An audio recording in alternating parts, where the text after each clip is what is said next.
Hi, everyone, and the action is underway here tonight as they play for the Easton Skins Championship of the Thistle Cash League of Curling. Using a skins format, the teams are playing for a total of $1,300 in cash. The first three ends are worth $50 each. Ends 4 to 6 go for $100 each. Ends 7 and 8, $150 each. Ends 9 and 10 are worth $200 each. And a $150 bonus goes to the winner. So it's underway, and final stone, the hammer, belongs to Ken Wedge. The red stones will have last stone on this first end. And as we see now at the other end, Jennifer, we have 3 rocks in play, all belonging to Dave Hicks, who has obviously gone to the attack very early. Well, yeah, actually, we've had a lot of great shots already. And Roy Arndt just made a fabulous come around to the top of the button. And then Wedge, actually, they made a nice raised double. But as it turns out right now, Hicks is looking good.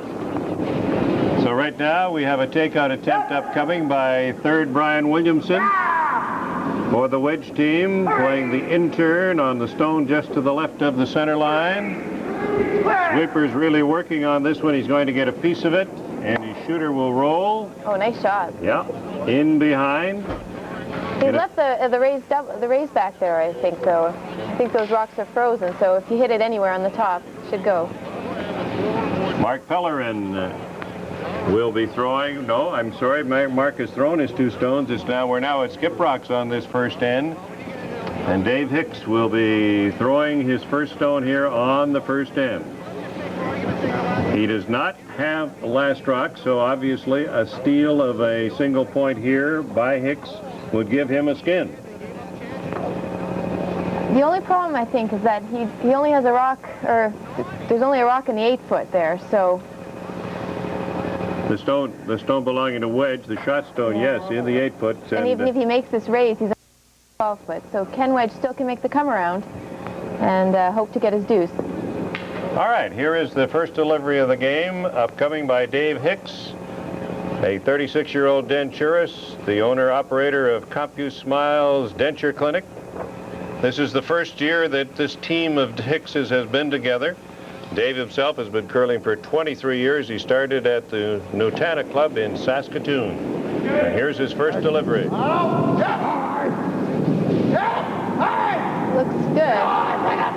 Looks to be on line. Yeah, I think they're going to hold it. And he removes the 1 stone, but his raised rock spins over there, and so Wedge is still going to lie 1.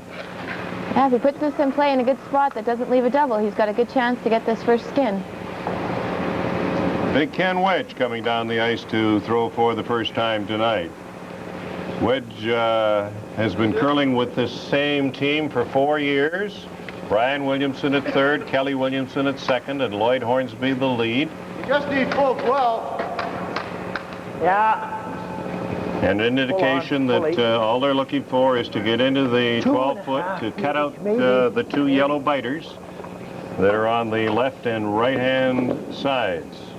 The key to this rock, I think, is not even if it's buried, just to make sure he doesn't set up a double so that he can be in a position with his last rock to get the skin.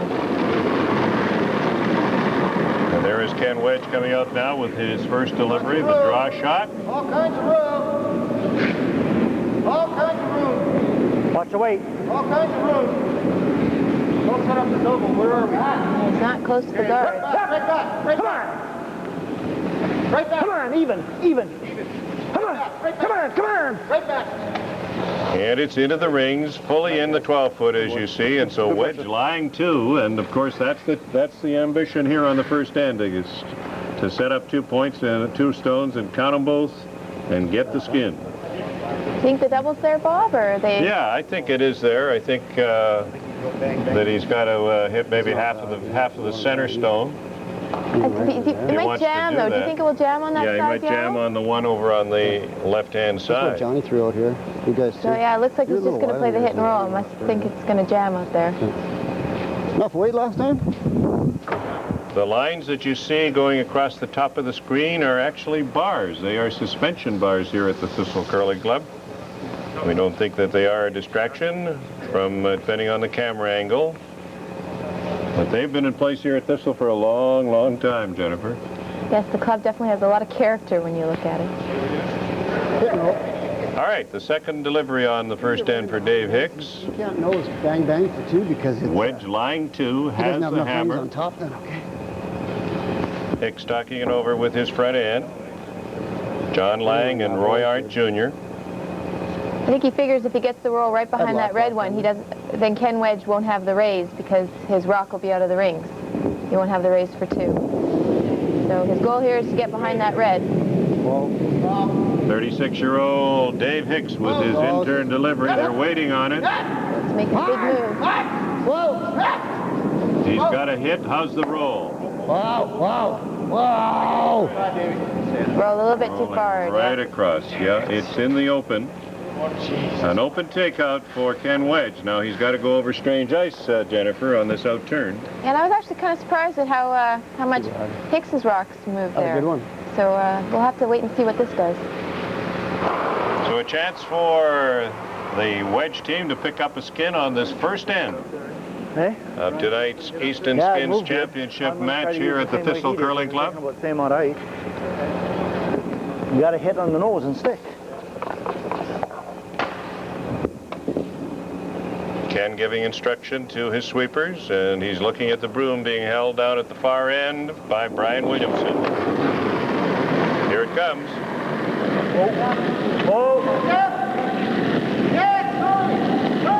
That rock's really Starting to pull very sharply. Is he going to get by the I think guard? he's on the guard.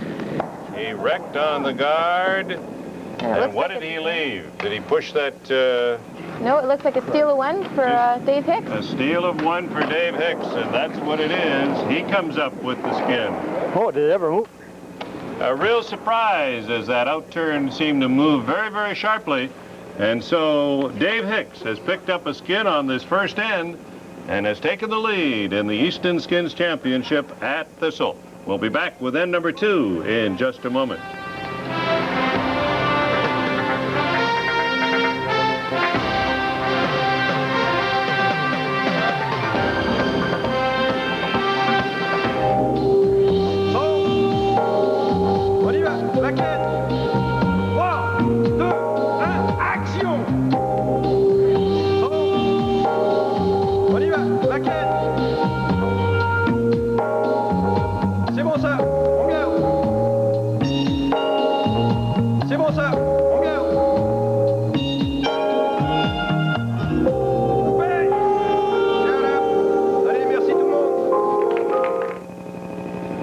Number 2 underway and the first delivery for Roy Arndt Jr., the ice maker here at Thistle, who plays lead for Dave Hicks, and it comes to rest in the free guard zone. Right in, Lloyd.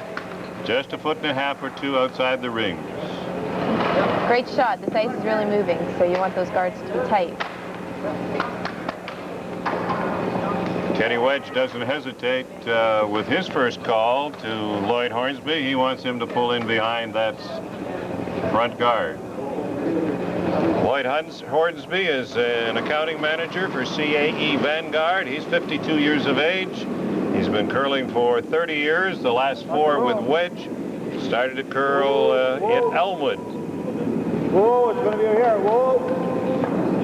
Got lots of room by the guard here, but the weight looks pretty good. Ooh, look at that. It's really coming over at the end. Nice weight. Nice weight. I think that rock, I think you probably only can see a quarter of that rock. That's right. Top of the 4-foot circle with his draw weight, and Llyod would like to put that in his hip pocket and keep it for the rest of the evening. You got that right.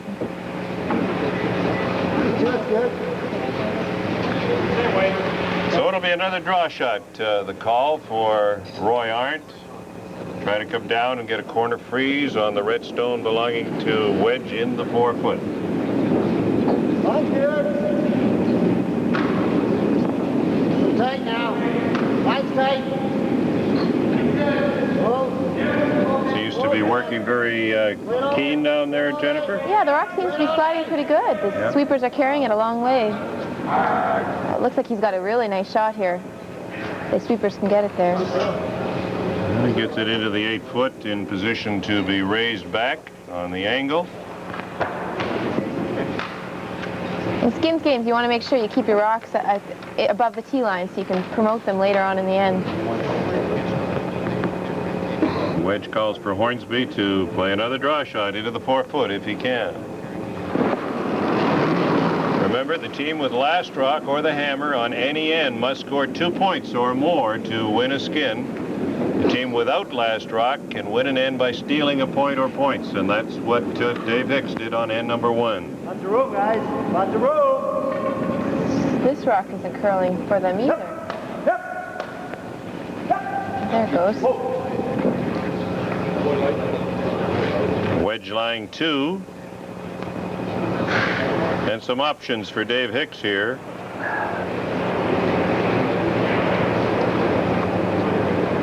Yeah, he could try to play the raise on his yellow right now, but I think it's in a good spot. I think I'd leave that till later in the end. What about you, Bob? Yeah.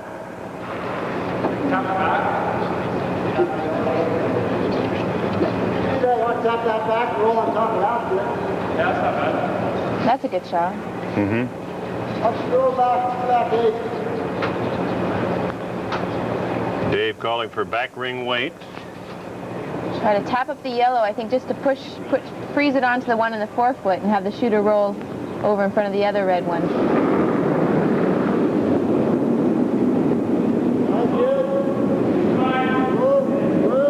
In turn draw on its way. John Lange's first delivery on the second end. Weight looks pretty good here. Going to move it back, Nugent. Might move it right on back. Taps it back to the rear of the 4, and the red stone still is shot. But 2 stones in excellent position to be raised at this stage for Dave Hicks. Yeah, he's definitely in position to steal if he can get one of those rocks raised into the 4-foot. Ken Wedge looking at the shot stone. Now he says, let's just play a little tap on our number 2 shot. So that's the call for Kelly Williamson.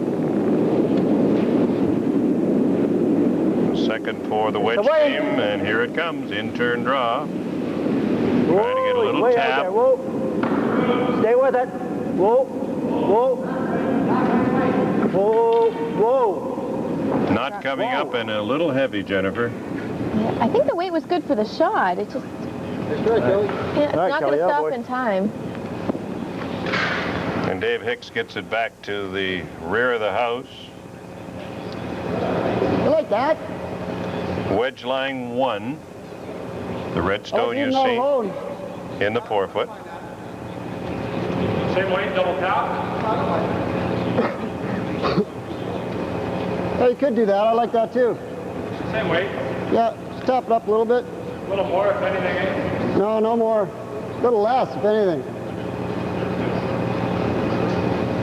Double tap is the call for John Lange.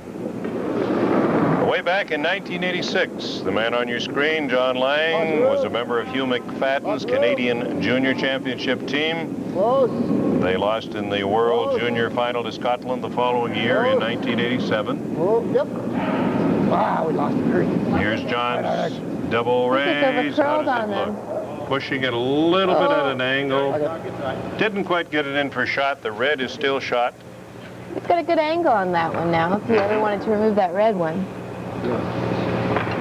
It's open on the outturn, I would think, unless Ken covers it, which is what he intends to do right now. There's been no rocks over here. Yeah, if he can get a rock to the face of that yellow one, that's a great shot. Frozen right there. Dave Hicks couldn't get that rock out. Wedge has the hammer on end number 2. Keep it hold. Keep it clean.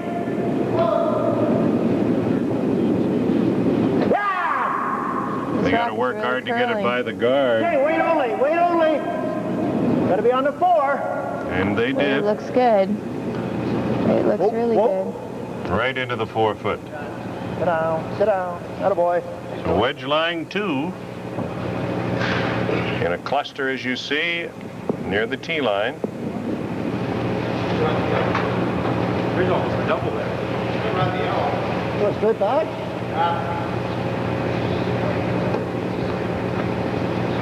Into here Dave won't Hicks kill us doesn't have either, much eh? to promote anymore. Those raises aren't lined up very good, so he's going to try to play the run-through on the yellow guard.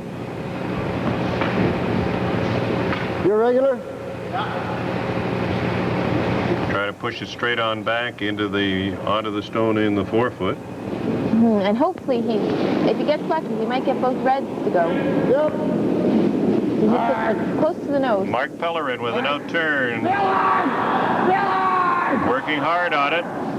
Okay. Rocco But he has curled it. pulled across two. Wait a minute now. He jammed one of the red ones out of there. Uplet. Spun his own second shot out. So Wedge now lying 2 still, but in slightly different position. Shot rock wide open. And the signal from Wedge that he would like Right here. Williamson to close the entry to that stone. I think it's important to get this one close to the yellow rock. I don't think you want to leave the hit and roll. On the other hand, you don't want to set up a double takeout. No. So let's see what Williamson is able to do. This is John Williamson, Right here is good. Kelly's older No line brother. yet. No line. Whoa. This rock isn't curling very much for them. Whoa. Starting to come now, but how's the weight? Whoa. No more. No. Whoa. Whoa. Whoa. Leave it. Wedge lying 3 now. But there is a double takeout, of course, Jennifer, right there now. I think I might even play the hit and roll. Either way. Yeah, you could. I think you get shot rock, and there would be nothing to promote it for the double. Draw Wiki. If you play the double, you leave him a wide open hit to lie 2.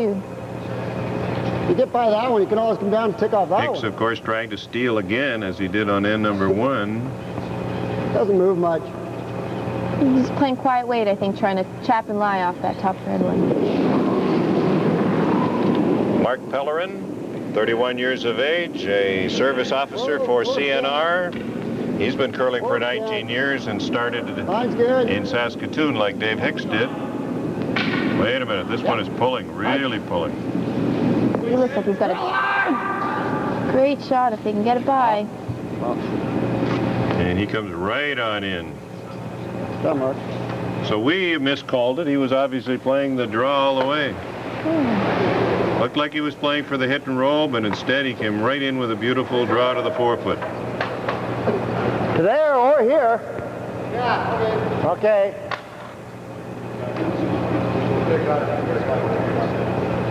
The call now for Williamson is to follow that stone in.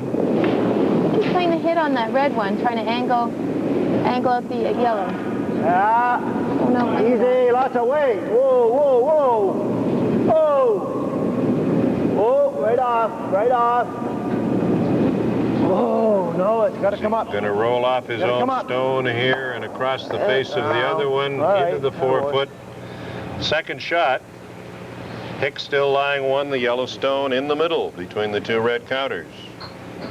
You weld one right in, you see the dynamite put it on. Not exactly what he was looking for, Jennifer. No, he either didn't have, he had too much ice or threw too much weight, one of the 2. I think he was trying to wick off that top red one and get the yellow. No.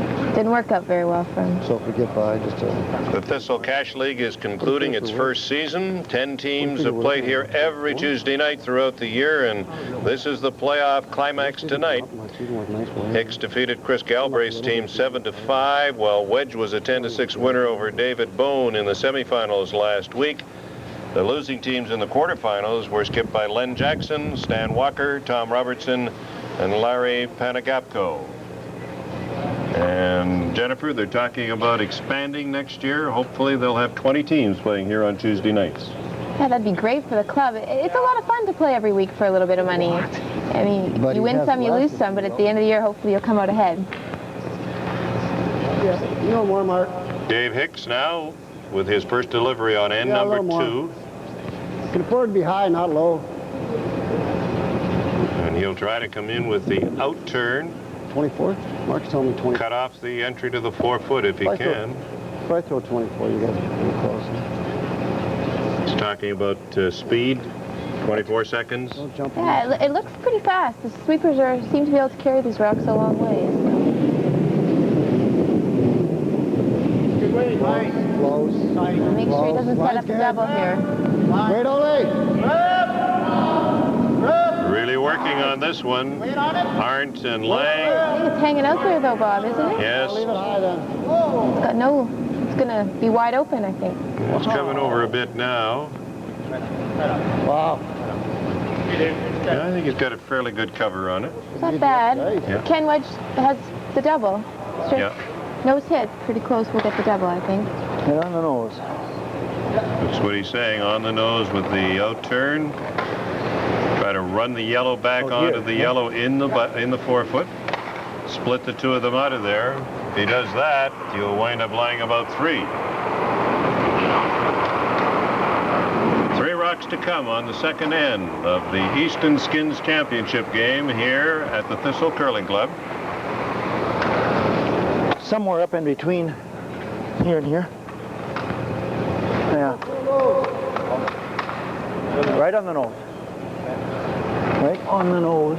Brian Williamson holding the broom, and you see Ken Wedge in the hack.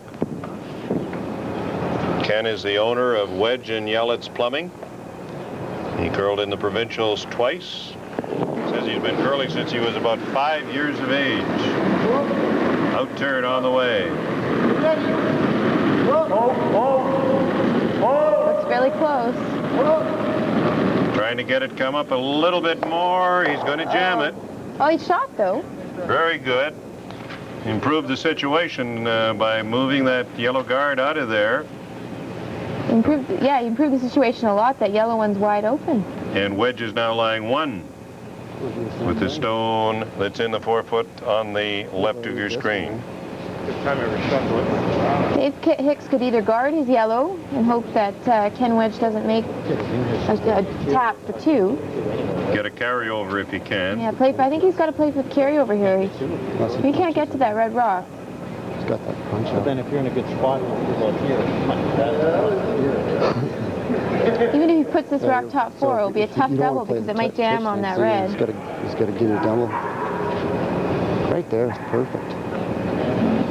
That's where he would was like it? to Where put did it, I throw it? right About in there? on the button. I threw it there, so we got to come in here. All right, you hear Dave Hicks talking to Mark Pellerin, and they want to bite the button with this one if they can, Jennifer. Yeah, You got to make sure you don't bring this rock too deep, though. You'll just set up an easy double for him. Mark's saying if you put it in the top, if you put it in the top 4. He's got to line everything up. Like, he's got to get deuce here, eh? Yeah, we know In front that. of this one, I don't think he gets 2 unless he plays that into it, eh?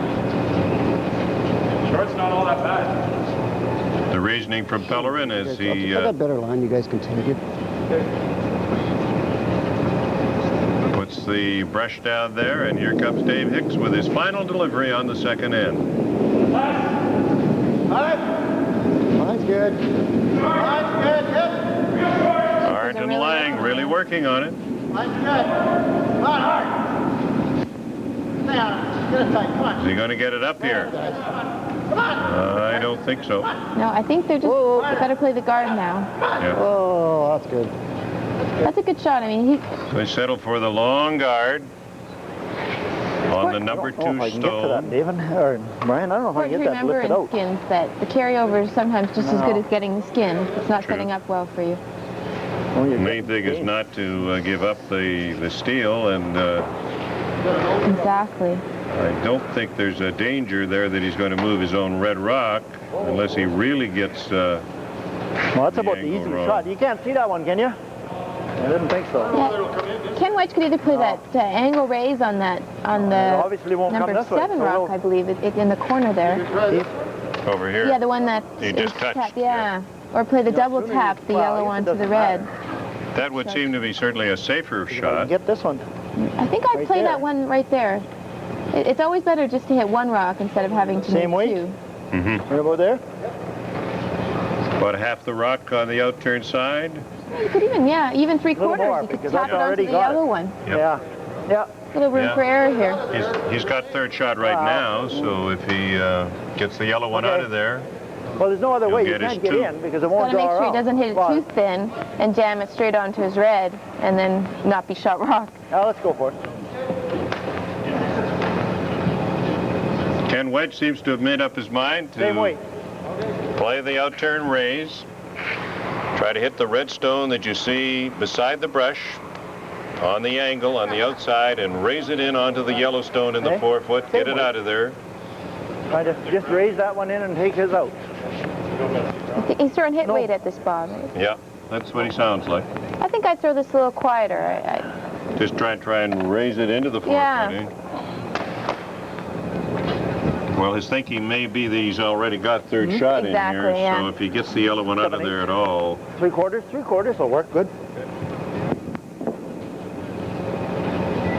About 3 inches of out-turn ice is the target for Ken Wedge. And here it comes. They're waiting on it, keeping it clean. Now they're on it.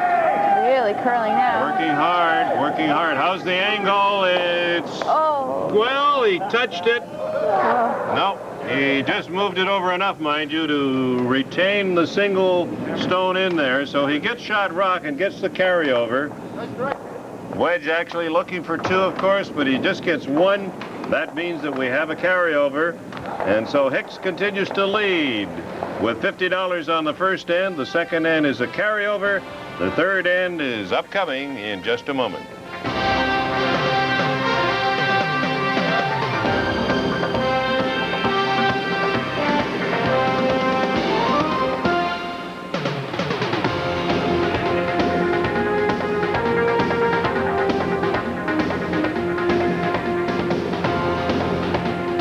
Each day, over 100 Manitobans get hurt on the job.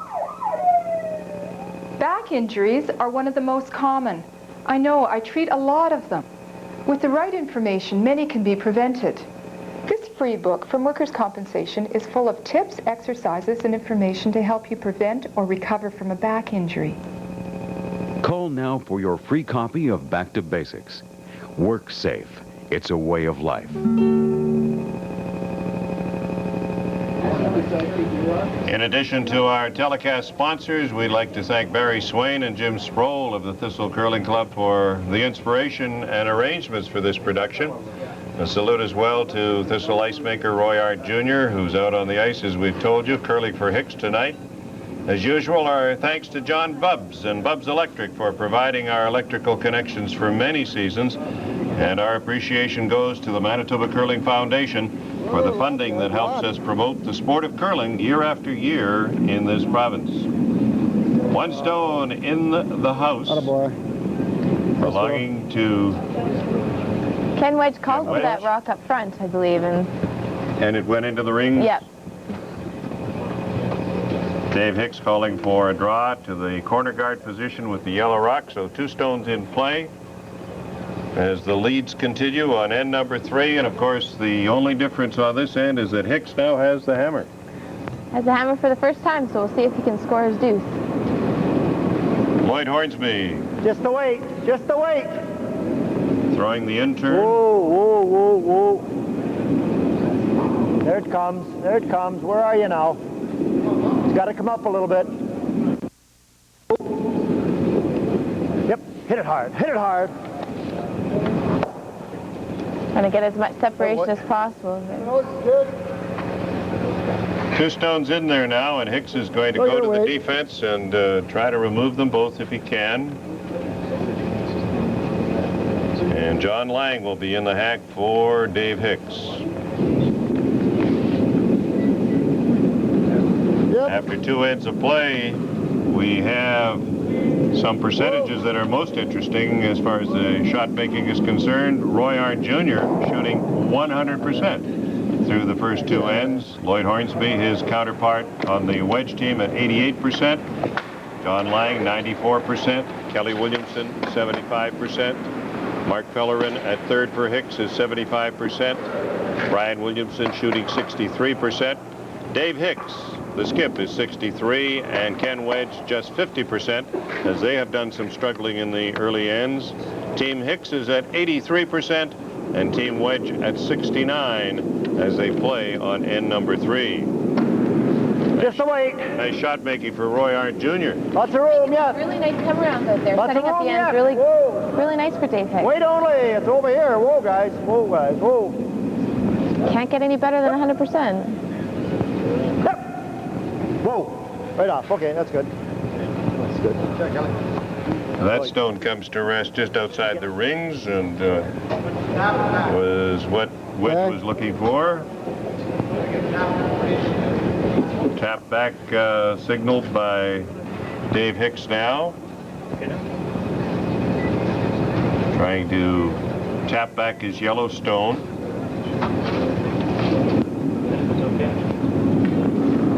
And here comes John Lange with the in-turn release. Lots of room. Whoa. It's got to move, Roy. Off. Well. Not going to come over enough. I think pretty close to making a nice come around here if he's got enough good weight. Plan B. Hey, Johnny. Not bad. And John Lange's draw shot comes into the rear 8 foot. Perfect weight for the raise. Yeah. But it ended up pretty good. I think there's shot rock down there. And it's about 3/4 covered, I would think, too, Jen. Come on for Yeah, this one, from my fine. angle, I can't see any of it, but yeah, it's probably 3/4. Top 4. Wedge calling for Kelly to play an in-turn draw through the port on the left-hand side and try and pick up the 4-foot circle. Line's good. Going for the steal. Whoa. Whoa. Waiting on it. Looks like it's going to be in the hole, all right. Get a piece of it. Whoa. Whoa. Maybe even a little touch as it does. Grazes it, straights it around. Just a little on the deep side. A little heavy. If he had nice weight, I think that might have pulled over for him. Wedge lying 1. And Dave Hicks, who has the hammer and is looking for 2, can remove the red stone and set up 2 at this point in the end with John Lange's second delivery.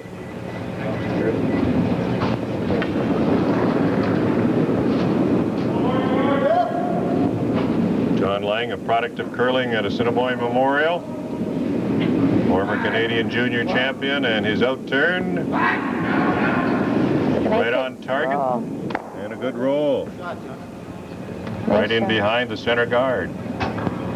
Problem with that shot, though, is that rock's behind the tee line. If Ken Wedge can come down and make a nice freeze. It's vulnerable. And that's the signal that Ken is giving to his second, Kelly Williamson.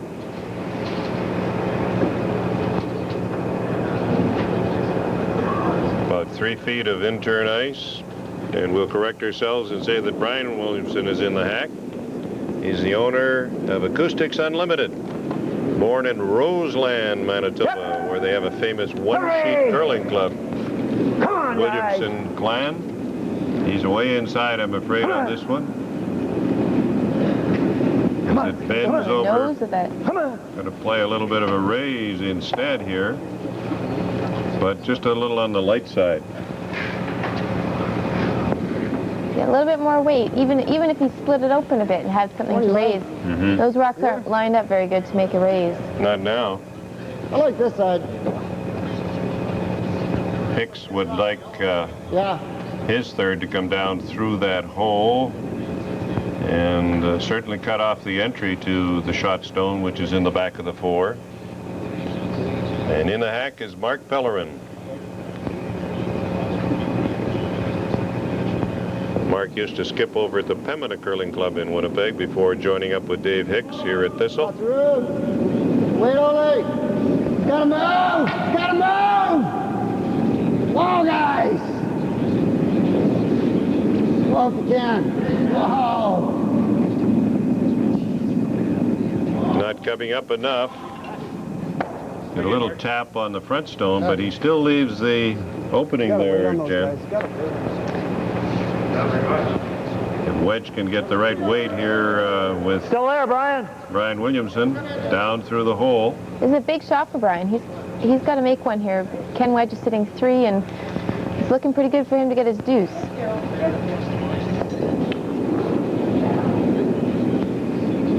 A little tight. Yep, yep. They're on it right away. The spot really curls. Where's the weight? Hornsby and Kelly Williamson working hard. Whoa! Line looks really good. Whoa, whoa. All depends on the weight now. Line is very good. Weight. But how's the weight? A little heavy, I think. Yep. Guys, you gotta let me know. Just a shade on the heavy side for John Williamson. So Hicks still looking good here on end number 3. Lying 3 at this point. I think I might be tempted to play the out-turn at this and try to take away Ken Wedge's shot at the button. That, of course, is there. Same weight. Now. Give me a little less. But Hicks will instead go with Pellerin on the in-turn side again, attempting to close that hole. Lots of room. Lots. Lots of room. Whoa.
Our apologies, ladies and gentlemen, for our technical problems here at the Thistle Curling Club, but what we'll try to recap and tell you exactly what happened. It wound up as a carryover on end number 3. Fine guard by Mark Pellerin closed off the entry as far as that in-turn draw was concerned, and then Ken Wedge came down, played a double raise, pushed his stone into the back of the 4-foot, and after that, Dave Hicks had a chance with his final stone to play a raised takeout. It did come up, but he didn't stick on it and only counted 1 point, Jennifer. Yeah, he actually, I think, jammed the red one back onto one of his yellow ones. But Ken Wedge sure made a nice double tap. That was an end saver. If he didn't make that, the skin was gone. So Hicks only gets the 1, and of course that means a carryover on end number 3. And we move now to the 4th end. We've had 2 carryovers in a row as we get ready now for the 4th end with 1 stone in play, the yellow rock that you see on your screen just in front of the rings. And after 3 ends of play, the percentages indicate that this game really should be in Hicks's favor, with Team Hicks curling at 81% to 67 for Team Wedge. Roy Arndt at 92, Llyod Hornsby at 83, John Lange at 92. The front end of Hicks's team curling extremely well. Kelly Williamson at 79, Mark Pellerin at 71, Brian Williamson at 50%, 71 for Dave Hicks, and Ken Wedge at 54. So Brian Williamson and Ken Wedge have been struggling somewhat, and that maybe is part of the reason for their problems. At this point, of course, they're only $50 down. They only lost that first end, and so we're on to end number 4 right now. That's a great thing about skins. If you make 1 shot, it's all that matters. And Ken Wedge sure made a great shot last end to save his team from giving up that skin. The first 3 ends were worth $50 apiece, so there's a $100 carryover on into the 4th end, and so this end is worth $200 to the winner, and Wedge will have last rock on this one. Good throw, Roy. I think being the ice maker, the Thistle sure helps Roy Arndt. He's had his draw weight in the back pocket. Well, he knows the ice down there. Yeah, I can't complain about the ice out there, that's for sure. You got Llyod about there? Yeah, don't go any harder than here. That outurn's not moving. I think I'd be tempted to try to make it so I could play the in-turn to get around these center guards. In case you were wondering, the 1999-2000 Manitoba curling season actually starts on Friday at the Gimli Recreation Center. Lots of room. Myers-Norris Penny Mixed Championship will be featured on this weekend. A 16-team playdown headed by defending champion Doug Armour of Souris. And the winner goes to the 2000 Mixed Nationals in Lethbridge next January. That rock just fell. As soon as it got by the guard, it just straightened up and wouldn't come anymore. All right. Oh, boy. I don't know if you can get to that rock with the outturn with any kind of weight. It just doesn't move. Seems to hang out there. John Lange in the hack for Hicks. And he would like to see him come to the top of the rings if he can, and if there is a way to come up to the shot stone, he'd like to close it off. The most important thing here is line. The worst thing you can do is leave it wide open and set up the double. Whoa. Looks like he's got lots of room here and lots of weight. Try to nick off it if they can and roll the shooter away. Wait. Gotta make sure. Okay. A little tap on the stone over onto the button makes it even more so behind the front guard. I think Ken Wedge's only shot is to play that red one up, or to peel off the guard. Right here. Raise the red, the signal from Ken Wedge. Yeah, back 4.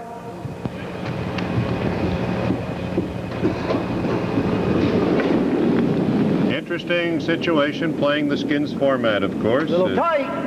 They compete for the Easton Skins Championship. Yeah! Rock is really curling. They're gonna have to sweep hard to get this by the guard.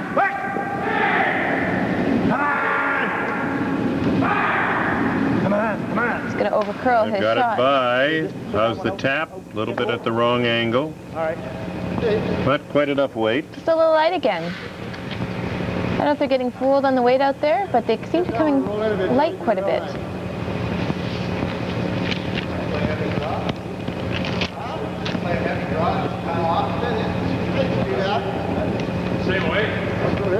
Okay. Same way as the last one? Yep. Another guard the call for John Lange. Yeah. John Lange can get a good guard on these rocks. I think Ken Wedge is going to have to peel the front off. I don't think he's going to have a shot.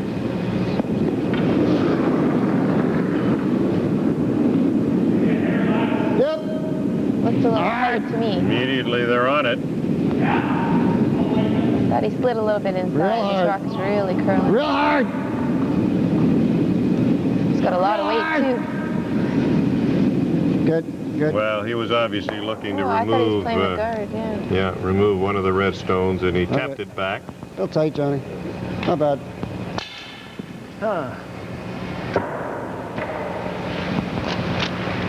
The Wedge still has a tap on the in-turn, or he can go, as he's indicating now, to the out-turn draw.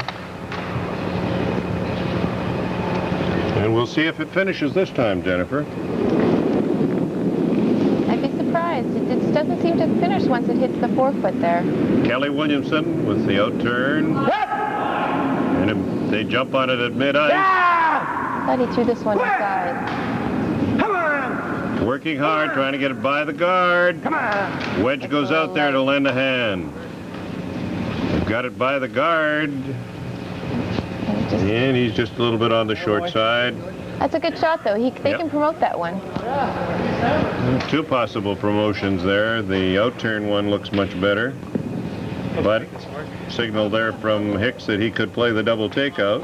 That'd be a great shot if he could do that. It would take away all of Ken Wedge's chance of getting at that rock on the button. So Mark Pellerin has an opportunity here to change the situation on end number 4. A $200 skin on this one after 2 carryovers, and here's Pellerin's in-turn takeout, trying for a double takeout. They're waiting on it, waiting on it. It's got to pull. It's got one for sure, and that's about all. So the outturn raise is still there for Wedge. I think if I was Ken Wedge, though, I wouldn't play hit weight at this. I think you want that yellow rock to stay in the back of the forefoot for protection. Just tap it, double tap back, and just leave That's it about there. the easiest shot, Brian. Oh, yeah, he could play the double, too. That would be a good shot, but it would jam on his back red ones. It's out here. Black gloves, black jacket. Works good. Kenny Wedge giving the in-turn now for his third man, Brian Williamson.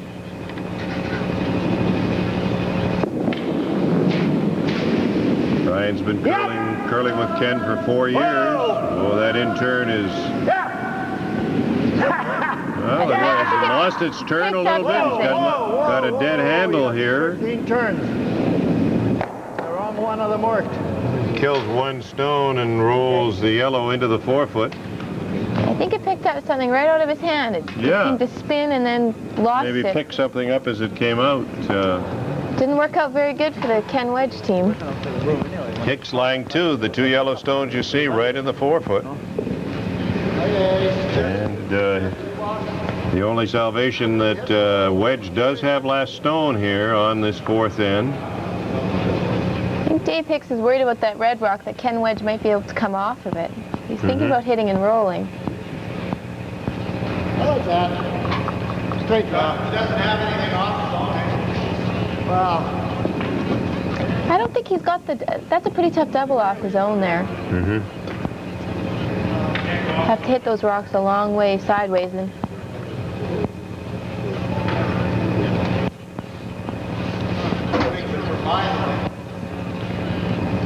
It does have it. It is there.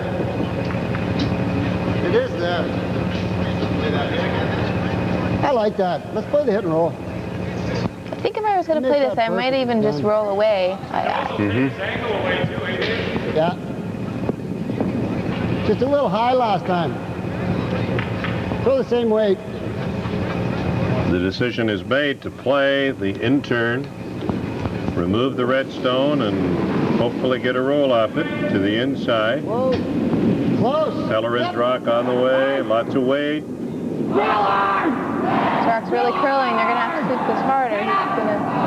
He's got kill, and he rolled Very nice beautifully. shot. Perfect shot. Great shot. Pellerin's roll is perfect. He's got 3 of them in the 4-foot, and Wedge says he has no choice. He's got to go out and peel the guard. Right now, he's got no chance even to get his 1 for the carryovers. He's got to clean up something out front there. Well, a raised split would help. You can run it in here and see if you can jam some of the Yellowstones out of there. All right, Williamson throwing good weight here with his final stone on the 4th end. But he'll get just a peel, just a peel.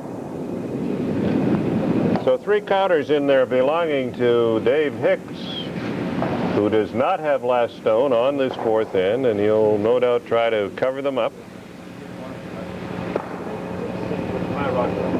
So the quest now for Hicks is to steal a point here, and he's in great position to do so as they move to skip rocks on end number 4. If you've just joined us, this is the Easton Skins Championship of the Thistle Cash League of Curling. Coming to you from the Thistle Curling Club tonight, the team of Dave Hicks going against Ken Wedge, who have competed here all season long in the Tuesday Night Cash League and survived the 2 playoff rounds to reach tonight's final. And it's our pleasure to bring it to you. I'm Bob Picken with Jennifer Jones, and Jill Officer will be doing interviews at the 5th end break here tonight.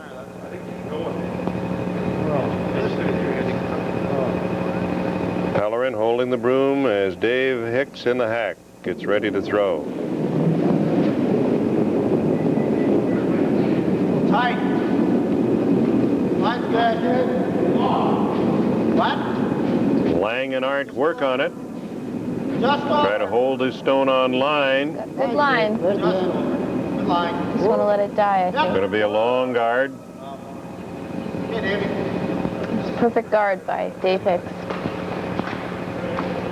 Well, there is the chance to draw on the intern side maybe, but pretty difficult chore for Ken Wedge right now. Nothing to bounce off of or nothing. Hey? I think he's got to try to run this straight back, though, because he's got nothing set up to even come off from the top of the 12 If I hit foot. this one right in the nose, you got a fighting chance. 3 stones to come Otherwise, on we the got 4th. no chance. Stick of dynamite. Well, that's true. Those rocks are in there pretty good. Everything has worked out so well here in Hicks's favor. Well, Ken Wedge, they got a bad break when Brian Williamson's rock picked that hair. Went the wrong way. Yeah. It just didn't work out very well for them at all. No, right on the nose. Right Go for on Ken the Wedge nose. here, I think. If It's you just to do move that, those you rocks got a around fighting and chance. just to leave him a shot for 1 on his last one. Well, he's trying to just run this long guard in and try and scramble up the 3 stones that are in the 4-foot in some way, shape, or form. Let's see how close he can Lots come. of weight. I don't think it's going to come up for him. No, he's just got a feel of it. Yeah. Well, anyway, it's out of there, so it's now up to Dave Hicks with his final stone on the 4th to try and put that guard back. Just a little more. And if he does it as perfectly as he did the first time, Wedge will be in deep trouble. I flared it back a bit. I think if Dave Hicks can get a good guard here, I don't think there's any way that Ken Wedge can get in there for a single. On any other sheets, I think just try to stay on the side. Dave Hicks, a product of curling in Saskatchewan. Speaking of which, keep it clean, guys. As we told you earlier, he, of course, curled in That's at good. the Nutana Club in Saskatchewan. Keep it clean, Roy. And has been curling for 23 years, advanced to 2 provincial championships in Saskatchewan and 1 provincial here in 1996. And his best effort this year was in the Fort Rouge Cash Spiel on the Manitoba Curling Tour at Christmas time. He advanced to the final before losing to Mike Mann of Deer Lodge. Clean. This one is going to be a little bit closer to the rings, and they're brushing it hard to get it over to the center line, and it's a beauty. Couldn't have asked for a better guard. It's right on the center line. There's not a, what are you going to do with it anyway, Brian? And Ken Wedge has just What got you to can throw see this of it, as you're hard just as he going to punch can it and try to get all three with the raise. He doesn't have a draw. I almost got to try the same shot. If we hit this one on the nose, we can get away with it again. That's the only chance we got. Yeah, we got to get this one here. Yeah. You're going to have to throw this rock hard, though. Those rocks are This one pretty here close got, together, yeah. so get them all moving. Yeah, I hit the broom last time, right? He's got to spill all three of them out of there, as I see it, because one stone, a steal, for Hicks will do it. I think if he hits it just off the nose, all three should go, but he's going to have to throw it really hard.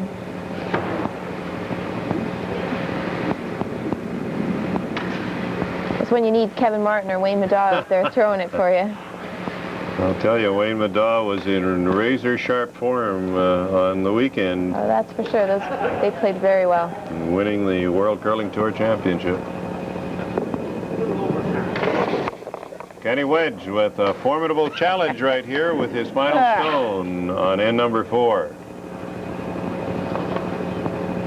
Try to run the yellow stone in and spill all three counters out of there in the 4-foot. If one of them stays, then Hicks will win the skin. Let's see what happens. Is it going to come up enough? No, I don't think so. No, he's just got to peel again, and so 3 counters in there, but that produces a $200 skin for Dave Hicks, who wins it with a 3-point steal on end number 4.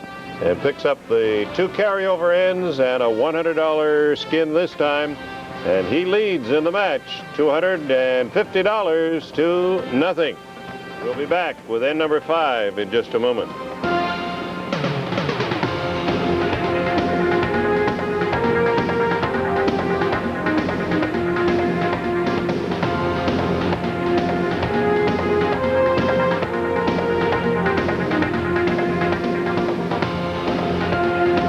$1,300 Easton Skins Championship is brought to you by Easton Communication Services, located at Innovation Place on 255 Sherbrooke Street.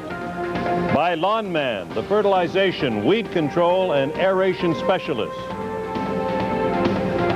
By the Curling Suppliers of Canada, Asham, 8-ender, and Pace Setter. And by Super Blinds, we make the difference. And BW Imaging, your print solution professionals from concept to completion.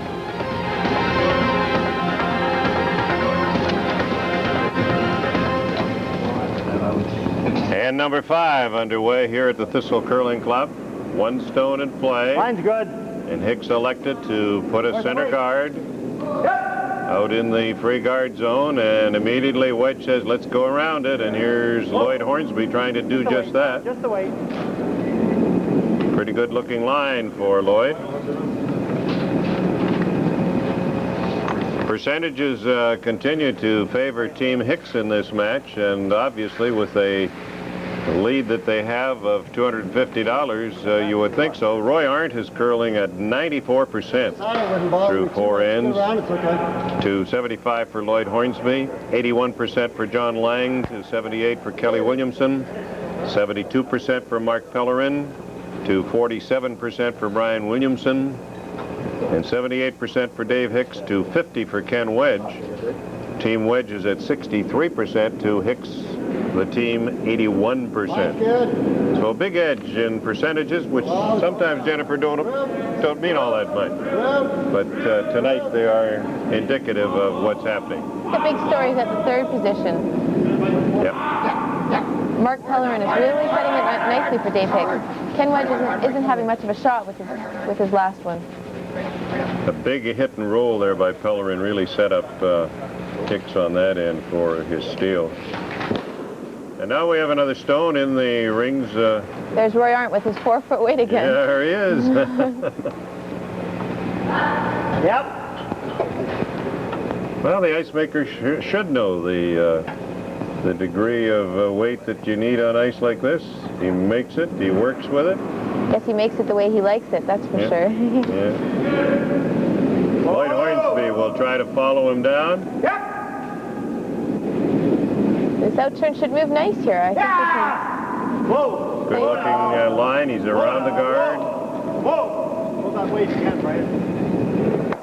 And pushes the Yellowstone to the rear and out of the house.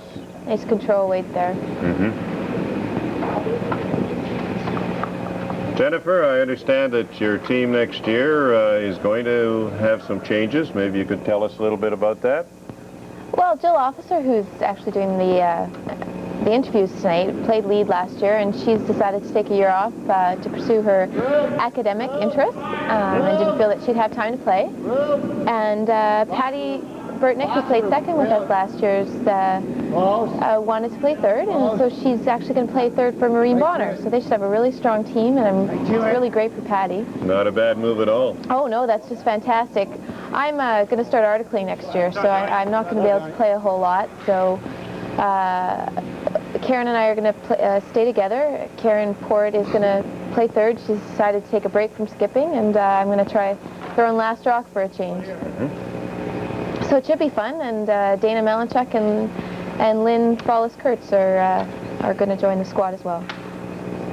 Karen's sister? Karen's twin, yep. Yep, rejoining her, and... Lynn hasn't played a lot in the last few years, so I think she's excited to start playing again. And like I said, we're not going to be doing a lot of traveling, so family commitments and stuff shouldn't be a problem. Sounds interesting, and good luck, Jennifer. Oh, thanks very much. Here's the out-turn raise coming up, and it's a good one. All right, that's okay. That one. Although he couldn't do very much about that situation, and just succeeded in pushing his own Redstone out of the house. Hicks still lying one, the yellow rock in behind the guard. It's a pretty good situation for Ken Wedge, though. He's got those 2 rocks in the top 8. I'm not taking that. Hicks says maybe we should remove the shot stone. The problem with that, though, is I don't think with that in-turn down there, he can get to the base of that, so he's going to be rolling off. I don't mind that. Same way, Johnny. We'll try and get a little inside corner into here.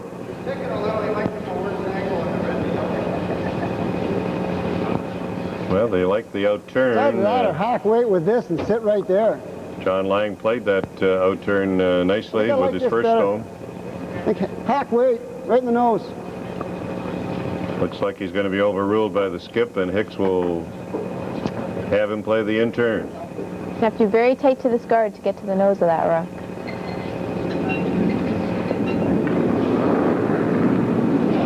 Here is Lange's delivery. Whoa.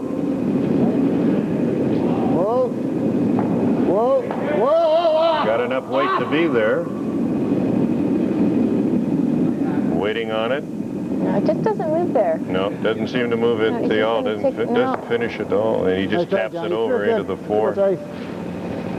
Well, that was It good looks- observation on your part, Jennifer, that in-turn just doesn't seem to pull up enough there. It seems to curl to the 4-foot, and then it starts moving. I thought Dave Hicks gave him quite a bit of ice.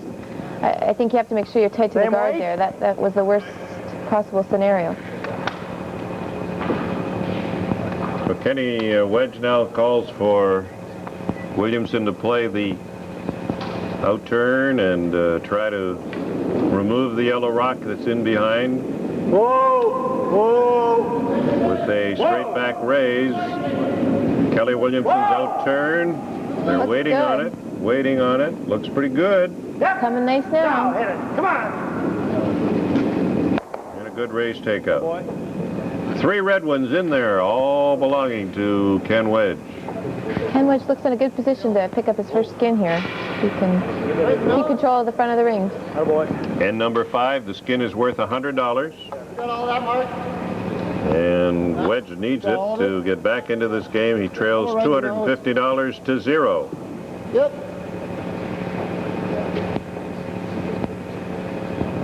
From our angle, it doesn't look like the triple's there, I don't think. I think he's just trying to get 2. Pellerin playing the out-turn and lots of weight, but a little on the inside, maybe. I think he turned this one. He's going to clip the front guard.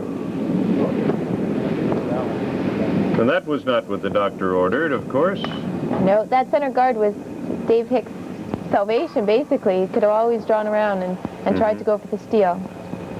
Dave Hicks is in big trouble now. Wedge with last rock and lying 3.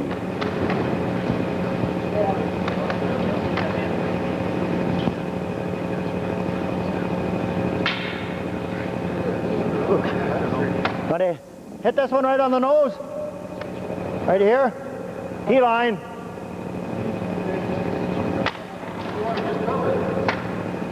think we'll go in the open there? Hey? You think we'll go in the open there? Here. I don't know if I'd play this tap. I think you're going to tap the one in the 8-foot to the open and just leave Dave Hicks to hit and roll. You could always go to the open side and play the guard. Well, they're looking pretty good right now. You Yeah. know, those 3 stones, I don't think you'd want to dislodge them too much. I don't think I'd mess around with them. Yeah. Okay, Williamson's out-turn draw on the way. Lots of room. Lots of room. It's got to come a long way to get to the nose of that rock. Well, hanging out there. Starting to come a bit now at the finish. Just give him a triple here. Well, a cluster of 4 of them. And maybe you pull out the heavy artillery now. And Yeah, triple's there. You just got to throw it hard. Should we have a call in for suggestions? Top back? Make it double and roll on top.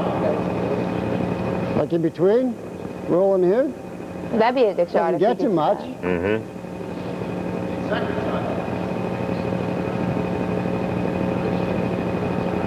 shot. Ironically, we had the reverse situation on end number 4. Now it's just turned the other way against Hicks on this end, but still some ammunition to come, and he's going to play the out-turn double attempt, try to remove 2 stones and sit in there with his shooter.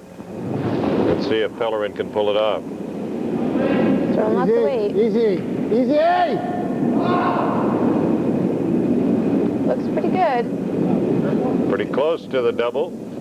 Yeah, he's got 2, and his shooter rolls across. Just rolled a little bit too far. Yeah, it's there for second shot. I think Ken Wedge has got to draw to the open side, back of the tee line somewhere, and hit second shot. Yeah, right where he's tapping. Yeah. Here, you can do this one up. Wedge has the hammer on this 5th end. And a reminder to stay with us when this end is over, because This one. Jill Officer will be talking to the 2 skips. And Even if you hit it on the side here a little bit. Barry Swain from the Thistle Curling Club during our 5th end break. Tee line.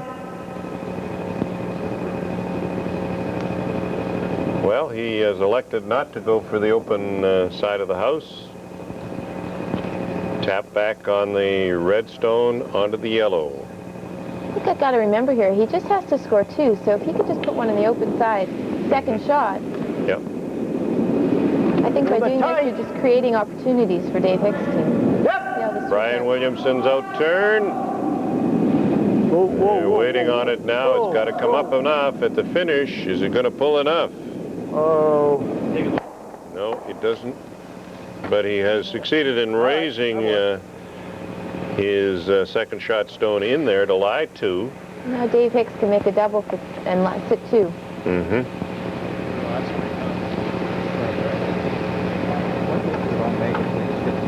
The double, of course, is there on the in-turn, it would appear. Next time. What Pellerin and Hicks are talking about now is what could happen if the double doesn't come off. I think he's saying that if he doesn't make the double, he'll at least have that freeze the next shot. So I think you got to play this double, though. I could throw that out there. It doesn't move much. You flared yours back a bit and it stayed there. It won't come up much. Even your second one didn't, your first one didn't come up. You don't really want to leave it right here, though, because it's just bang, bang. Hicks has made up his mind. And we'll see what broom he comes up with here. And they're looking at a double takeout.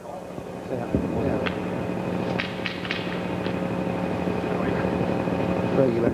Sending the red stone on the center line back onto the shot rock in the 4-foot. It's got to get come across the face of the stone with the out turn. Get about 3/4 of it. And here comes the out-turn takeout. This runs really straight here. They got to be careful not to oversweep it. Waiting on it, waiting on it. It's coming up now. Very Got to be good. very close. Yes, he's got it. Great Nice double shot. takeout. Great double takeout by Dave Hicks. And now lies 2. Momentum changes. Yeah, about this weight this time. Again, we're seeing it at that third position. Just seems to be a big Dave Pellerin. No, we got to get there. Or Mark Pellerin, sorry, is playing a great game tonight. I think maybe the election of the final stone also there was might be suspect. I think the open draw, as you suggested, over to the open side of the house with Williamson might have been a better shot at that point. Did you hear me It's just a praying down safer shot. A lot less could go wrong. You have to remember, in skins, you only need to score 2. hard to- You don't need any more than that. try to get. That's right. Yeah, well, I'm going to see if I can. I don't know. It's not Ken curling all Wedge that much. with Just his throw first something in between here. delivery. See what happens. You hear him talking to his front enders. Most important to get a hit and roll of some sort. Get ready. Waiting on it, waiting on it. Nice control weight, but he's not going to roll very far. Just to the center line. So now it is up to Hicks to hit and roll and stick around, and the most that Wedge could hope for then would be a single point and a carryover if he can. I don't think there's a way to get 2 here unless Unless he leaves it for a double. More like I say, roll right out. You want to throw the out?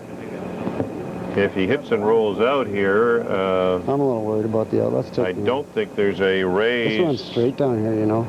Raise possibility Be a and little careful. chance to stick for 2 on it with the way those 2 stones are over on at the top of your screen. You could try. Well, I don't pretty think close. that red rock. I mean, that red rock is just biting, so it wouldn't be far to roll for the shooter. I think it's there if they throw control weight at it. So I think Dave Hicks has got to try to make Oh sure it yeah, sticks no, with this yeah. rock. Now that you look at it from this 3/4 hit, angle, he's okay. there would appear to be Give me there and I'll throw regular. enough room. So it's up to Dave Hicks to stick around with this one to nullify any chance for Wedge to get the 2. And then it would be a cold draw. Ken Wedge hasn't thrown very many draws in this Those game, ain't good because so the double's there for 2, eh? Just to the outside, about 2 feet. So Dave Hicks with a $250 It's a bit of to a 0 run here. lead in the Here. skins format, playing for the Easton Skins Championship of the Thistle Cash League Curling. And they're on end number 5 right now. Just normal.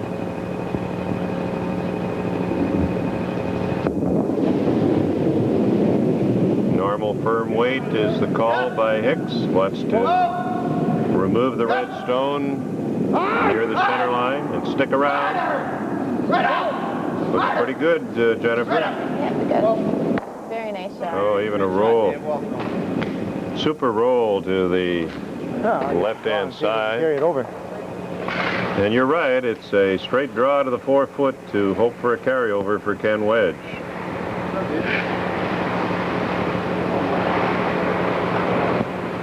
One stone there on that end turned it around, and it looked like Kenny Wedge was set up to get back into the game here.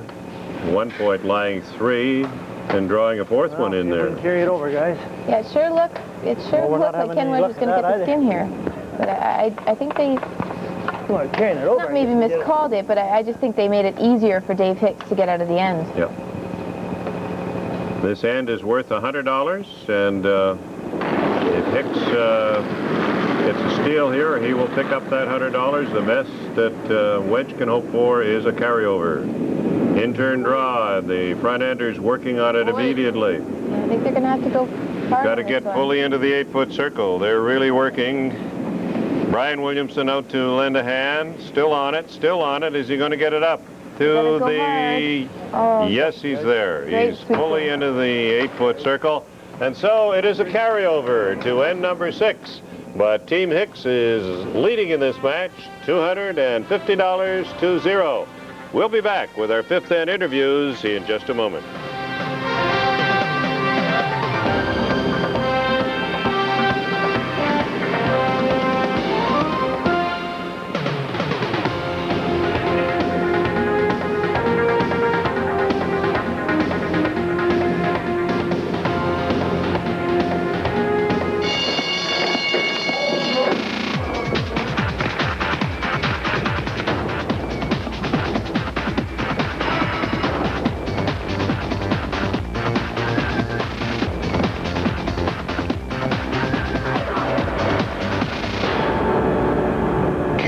Classroom, tears down walls, opens minds.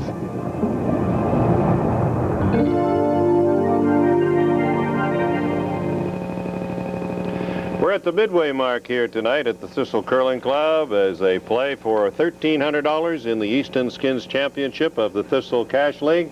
Jennifer, during that first half of the game, definitely things swung in Hicks's favor about the third end. Yeah, Dave Hicks is definitely been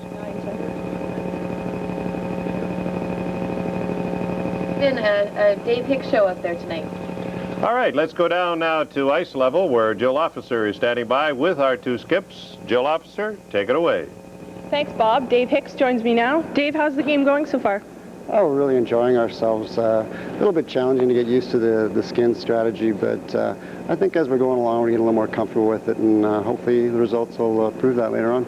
And how's the ice conditions been tonight? Have you been able to adjust pretty well to them? Oh yeah, I think there's been no challenge there at all. It's mostly the physical and mental aspect of the players that we have to worry about, not so much the ice. So any changes in strategy at all for the next 5?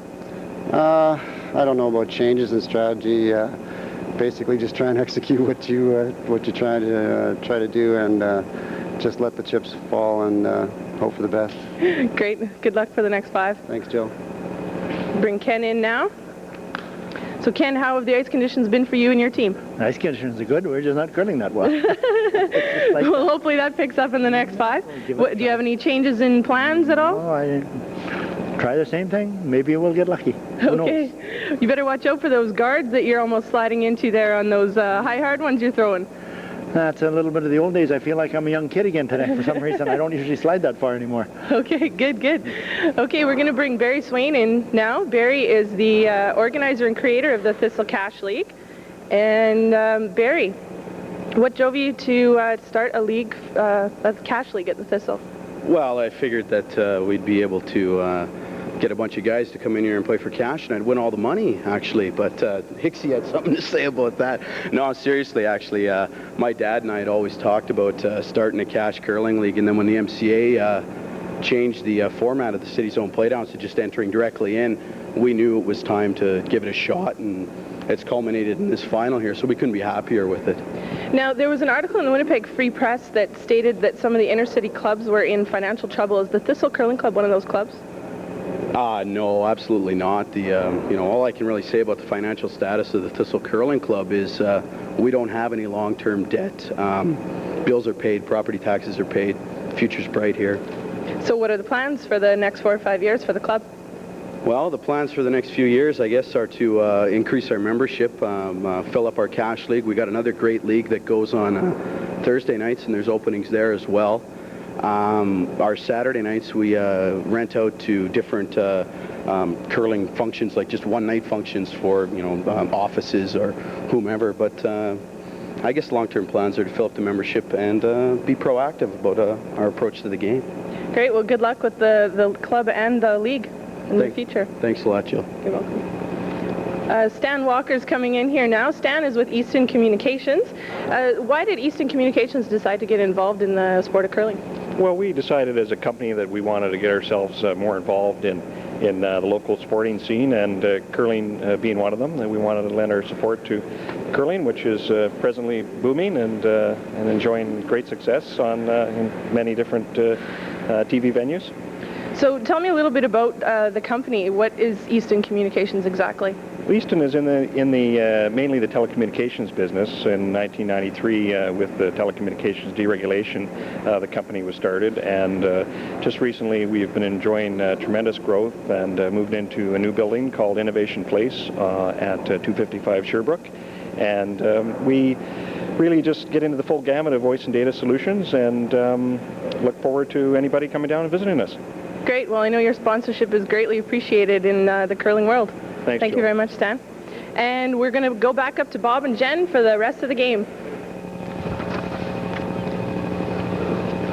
Fifth end break. We are here at the Thistle Curling Club tonight, and the Easton Skins Championship is underway. We'll be back with end number 6 in just a moment.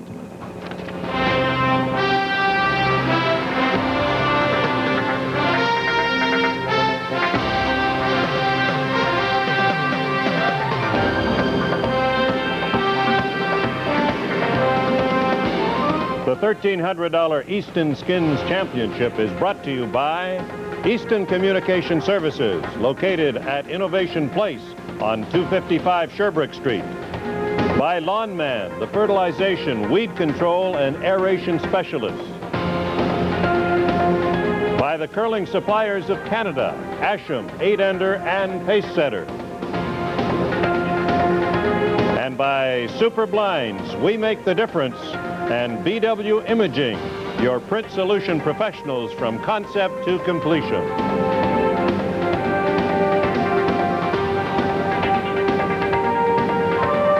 Hi again, everyone, and we're at the fifth end, as we mentioned to you. We're through the fifth end of this skins format. Dave Hicks of the Thistle Club has certainly had the advantage, and he leads it 250-0. There will be a $100 carryover when they get going on end number 6. Through the first 5 ends, in terms of percentage, Roy Arndt, 95%, Llyod Hornsby, 80%, John Lange at 75%, Kelly Williamson, 83%, Mark Pellerin, 67%, Brian Williamson struggling at 43%, Dave Hicks is up at 83%, and Ken Wedge at 57% proficiency. Team Hicks is curling at 80% to 65% for Team Wedge. And as you see on our scoreboard, the 2 ends that have been decided were the first when Hicks picked up $50, and the fourth at 3-end carryover, he picked up a total of $200 on that one. There's a $100 carryover as the action is underway, and this end is worth $200, Jennifer. I think it's important for Ken Wedge to get the skin here and get his team on the board and get some confidence back. This is not the only curling event going on today. The World Junior Curling Championships are underway in Östersund, Sweden. And Canada's John Morris, looking for 2 straight World Junior titles, has a 6-0 record in the round robin at this point. And Marie LaRouche of Quebec City is at 5-1 as they move on into Wednesday's play. And Jennifer, I know that may have been a bit of a disappointment in your curling career, the fact that you didn't get to go to the World Junior Championship back in 1994. I think it was a bit of a disappointment that we didn't get to play in the Worlds, but I don't think I would have ever changed anything. The year that we were Team Canada was just an amazing year. That was great. 95, the next year. Yeah, in 95 we were Team Canada, and we got to go to Switzerland, and we got to play in a Bonspiel over there, and we just had such a great year, and I don't think I would have given that up just to play in the Worlds. Kelly McKenzie, of course, defeated Jennifer in Regina in the Junior Championship the following year, the Junior Championship playoff, and then Kelly went on to win the World Junior title over in Perth, Scotland. Meanwhile, back at the Thistle Curling Club here in Winnipeg, we are into the 6th end, and on this end, Dave Hicks will have last stone by virtue of the carryover. This end is worth $200. And Kenny Wedge now is challenged with the job of trying to steal a point here on this end to get back in the game. I'm a bit surprised to go around this corner guard. I would think that he would want to get one in the forefoot and maybe try to come around that one, just biting the 12-foot. Second delivery for Llyod Hornsby. Line's good. What's the weight? Oh, if you can. Whoa, if you can. Waiting on it, waiting on it. Whoa, whoa. Wants it to pull. Whoa. Leave it alone. He's got a foot room. Foot room. Doesn't get it very much behind cover, but it's into the rings, and he lies Get rid of 2. this.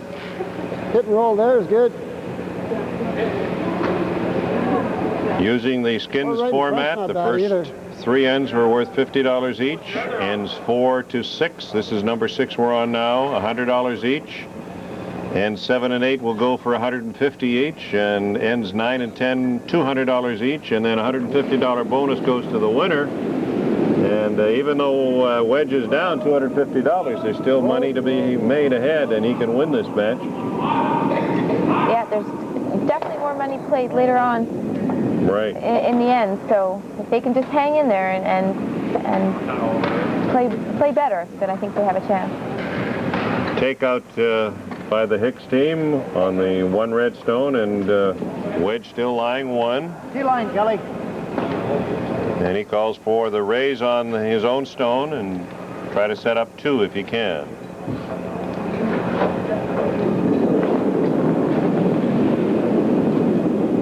Again, I may be playing a center guard here. He's got to steal one. You're not going to steal one in the 8 foot. Yeah, we'll see how it develops for Wedge as he has Kelly Williamson coming down with the in-turn. Going to pull a bit too much. Maybe push this into the open. Lying 2, and he's got a stone in the 4 foot, but it's wide open. Kelly Williamson started curling here at the Thistle Club in 1968, so he's been curling about 31 years, 40 years of age. He's the younger brother of the 3rd Brian. And Kelly works as a field service technician for Manitoba Telecom Services, or MTS. And his counterpart, John Lange, throwing now in the 2nd position for Dave Hicks. Whoa, whoa, whoa. Attempting to come down to the shot stone and tap it back. Oh, don't touch it. Don't touch it. Don't touch it. Don't touch it. Don't touch it. It's perfect. Pretty good weight. Great shot by John Lange. The red is still shot, but jammed right in on top of it is the stone by Lange. A little daylight there, but Wedge will try and have Williamson come right down on top of it. A little tight. Yep. Second delivery for Kelly Williamson on this 6th end. In turn is starting to pull very sharply again. Hurry! Trying to keep it on line. Whoa, whoa, whoa, whoa, whoa, whoa. A little tick on his own and into the 4, and we now have a cluster of 3 of them in the 4. That worked out pretty well for them. It's not a bad spot for that rock. Ken Wedge told us before the match that shot, Johnny. Let's just tap one this of back his here. best claims to fame was scoring an 8-ender on Harvey Swain here in club curling about 3 years ago. Harvey didn't deny that it happened either, so. And not many people can say they've scored an 8-ender. Harvey's son, Barry, is the one who's in charge of this league. Yes, right. All right, John Lange in the hack now for Dave Hicks. And let's see how he comes up with his second delivery on this end. Trying to scramble those 3 stones in the 4 foot. Go hard on this one. It's really moving on them. Whoa. Whoa. Whoa, whoa, whoa, whoa. Coming over on the yellow stone, he gets raised takeout as it turns out. Okay, Johnny, that's all.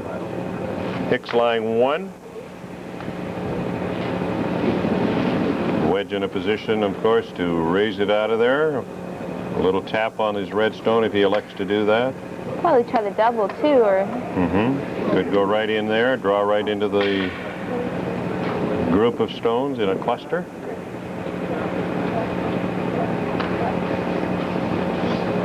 All right, John Williamson, or pardon me, Brian Williamson, who has to perk up his game somewhat after a lackluster first half. Let's see if Brian can get things going here in the second half of the game. Yep. Yep. Whoa, Might have been a little tight with Where this is one, it? but hanging up there for a while. Whoa, whoa, whoa, whoa. Whoa. Whoa, right off. Right off. Tap the redstone onto attaboy. the button. Not bad the way it turns out. Yeah, it worked out pretty well. They've got that red rock there. Now that they can play a raise on, they're still trying to set it up. Well, as you pointed out, Jennifer, the key is really to keep your stones in front of the other guys.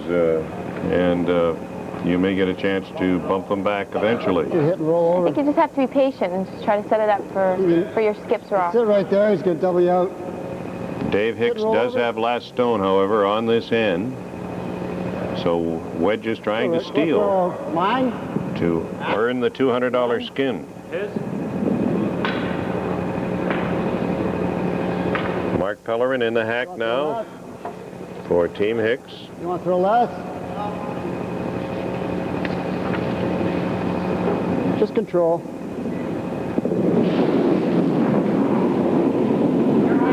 Yep. Right. Not rolling away. Good looking line on this takeout. Right on. He'll pound that red one out of there and get a little roll to the right-hand Held side. somewhere. Sweepers really held that one straight. I thought he was going to overcurl on that. Hicks lying 2 in the 4-foot. And he's got last stone.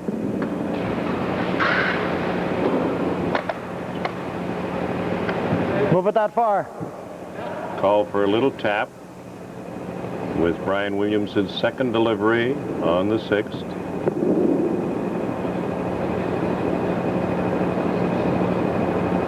Looking at the in-turn and about 2.5, 3 feet of ice. Yep. Oh, yeah. Hurry! Hurry! Whoa. Whoa. Whoa. Right off. Right off. Gonna be Right here. off. Freeze it. Freeze Great it to weight. everything. Yep. Oh, boy. Nice positioning for the stones after Brian's delivery. And the problem now for Hicks is how does he work with those 2 red stones in the shape that they're in right now? Pretty thick, but it's there. Remember, he's got to score 2 Yeah, there's a half rock double there. with last rock. How about this?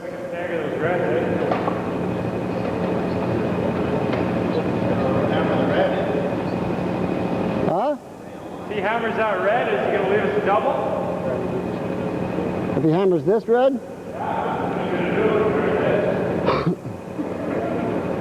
He won't be shot. You want to do this? Pellerin is going to come down the ice and get into a discussion here. You're always thinking about what you want to leave the other team. I think that's what their big decision here is. If he makes the double, you're done.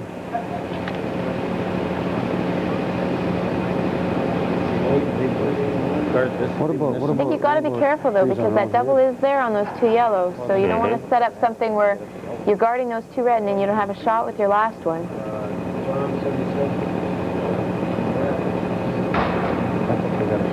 4 members of Team Hicks Let him run that. looking the situation over.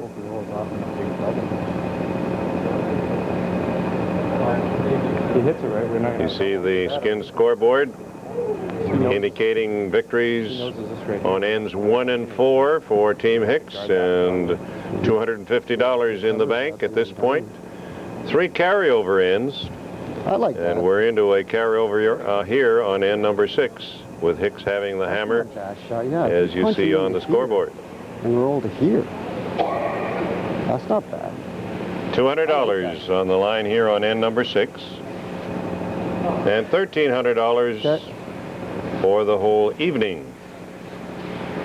The climax of the Thistle Cash Curling League on Tuesday nights here all season long as they play for the Easton Skins Championship. You trying to tick and roll the center a bit?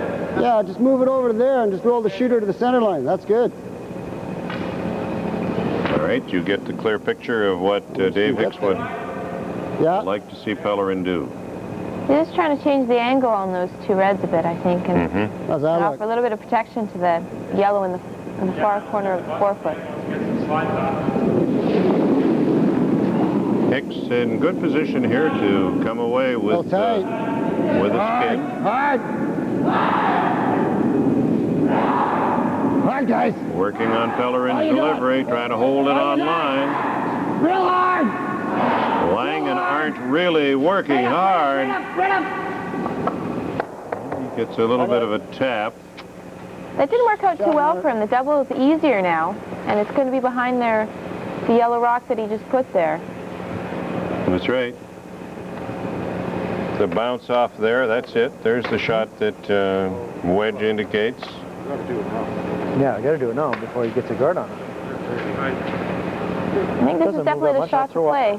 To make a good one here. Well, Dave Hicks is going to be a little bit of trouble. If we catch it thick, we just go back here, and that'll push that one out. Yeah.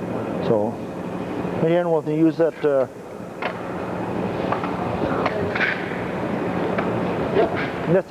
This here, maybe a little. Depends what I come out of the hack with. Well, I think he's looking for about a medium takeout weight, something like that. Not real boomer. Kenny Wedge has been around this curling game for a long time. He's 58 years of age now, and he says he started curling at Gordon Siding, just outside of Winnipeg, just north of Winnipeg, when he was about 5 years of age. We can move our own little two-sheet club red onto the yellow north of the city. And Kenny survived a very severe automobile accident back in 1991. He was badly hurt returning from the Gimli Bonspiel that year, suffered neck and back injuries, probably was lucky to be able to go back to curling, but he did within 3 months, and he's still throwing the high hard one. Here it comes. A little inside on this. They're going to have to sweep this hard. Going to pull too much. He's going to be on the front one. I think a little tick. That helped. Didn't get the double, but he did remove the number 2 stone in there, and Hicks lying just 1 right now.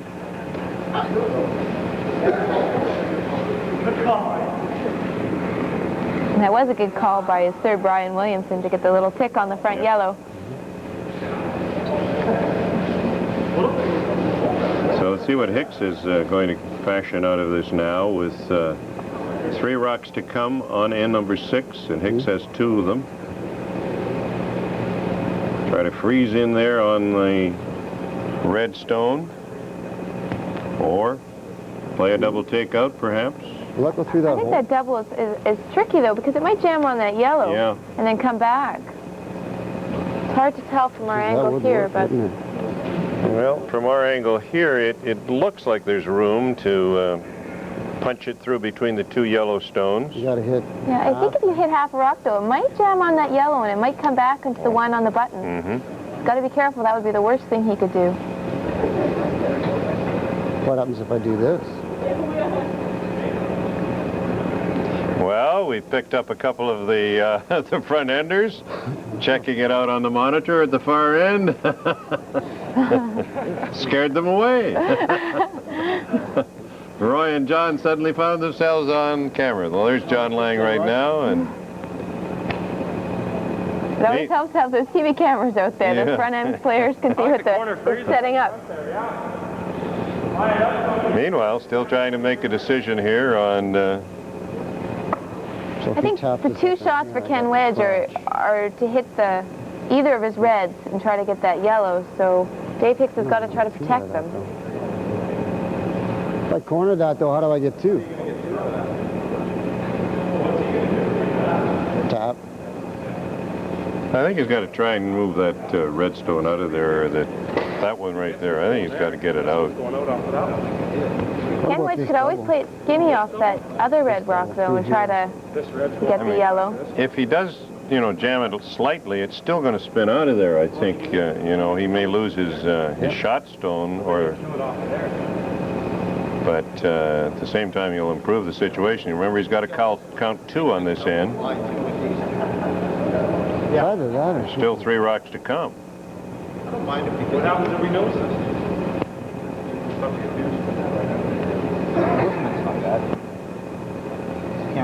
Still undecided here as they look at all the possibilities on end number 6. If you throw a good weight, it's going to go off here and over the other end.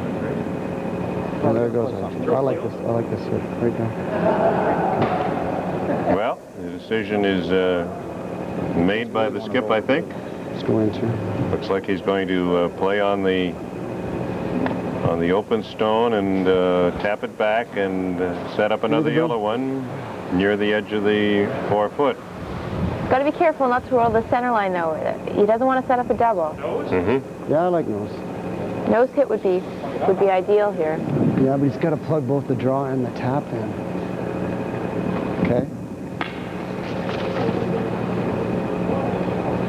Hicks lying 1. Can I hit that mark and roll over to the corner? Wedge with numbers 2 and 3. No, this way. Roll on the corner. I like here. Okay. If you only roll to here, it gives him the double. Yeah. In turn, about 6 inches of ice for Dave Hicks. And here he comes. Down. Oh, hard. Oh. Hard. Yep. Now they're on it. Right up. Looks pretty close to the target line he wanted. Flush on the nose, just about. Nice shot. I think Ken Wedge is going to have to play the double still, though. Skinny double. It would really be a skinny double, too. What are you gonna do? You could always try to come off the backside of his red rock, though. If I catch enough of it. Like right here. Thin enough. Will I get across here? Try that. I don't think so. I'll just go below that one, won't I?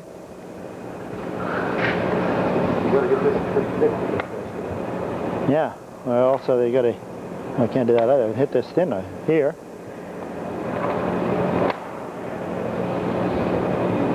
I don't know. We just seem to be getting into trouble every time we look around here. The shots aren't getting any easier, and it's already the 6th end of the game. In fact, they're getting tougher. They go back to the 1st end. We come off of that one.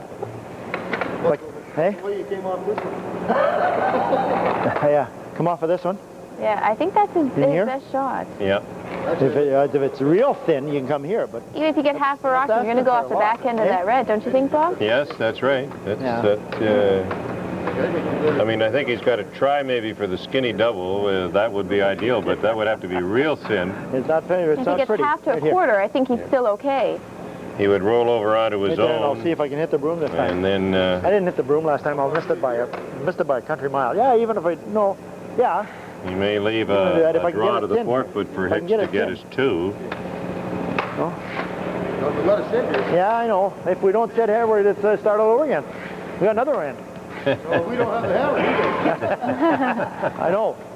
That's the beauty of skins, though. That's right. And after this, there still are 4 ends to go. And Kenny is not out of it, even though he loses $200 on this one. This is a carryover from end number 5. And see if we can pick that yellow one out and stay there. And then we make it a little tougher for him at least. But it's just... What he's trying to do here, I think, is to make it difficult for Hicks, at least, to score more than 1. I think he's trying the skinny double.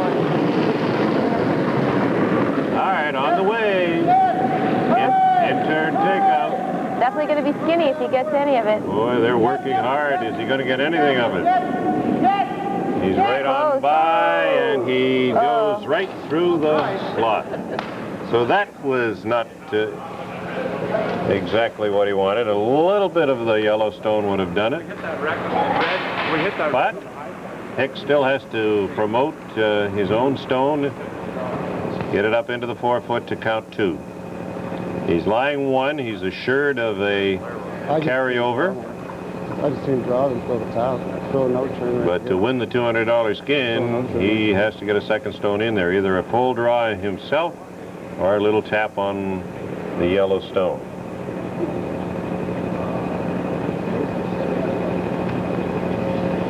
Pellerin seems to favor the raise. I think Bob Hicks just wants to draw. he feels that he's got an opening there, and he might as well just play the draw and not have to worry about the line on the raised rock. Full draw to the 4 foot for 2 for Dave Hicks would give him a $200 skin. It looks like he's taking quite a bit of ice. This is that spot that runs really straight, Bob, so you're just going to have to be careful. Yep.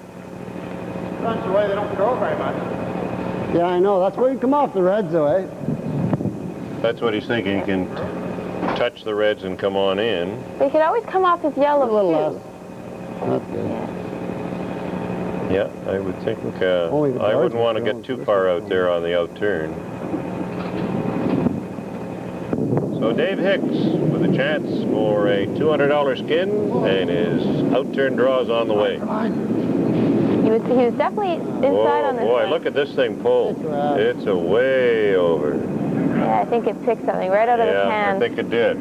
Well, that's an unfortunate break for Dave Hicks, and we settle for a carryover on end number 6. We'll go on to end number 7, and it's still Dave Hicks leading $250 to 0 over Ken Wedge as they play for the Easton Skins Championship. We'll be back with end number 7 in just a moment.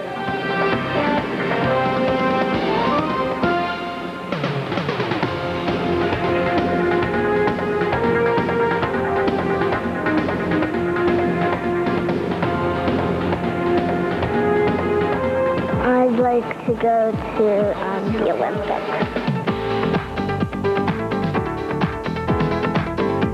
It's a really fun thing to do. You're never going to know what you're capable of unless you try it, and you sometimes can surprise yourself.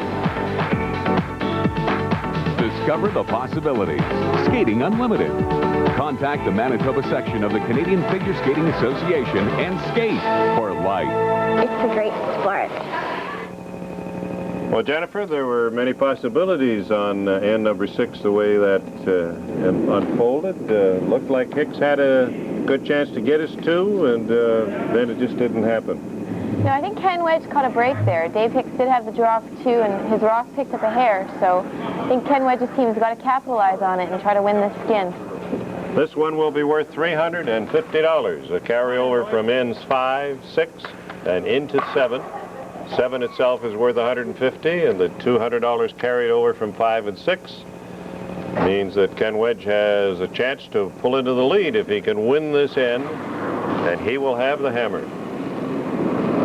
Ken Wedge actually has to win this skin. I think if Dave Hicks wins the skin, they've won the game.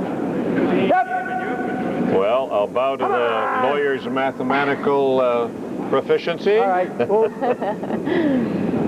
Yes, I think if we added $350 on here, we would be at 600. Well, it should be 700 still left to come. So actually, well, I think there's a $150 bonus for winning, remember. That's what you forgot.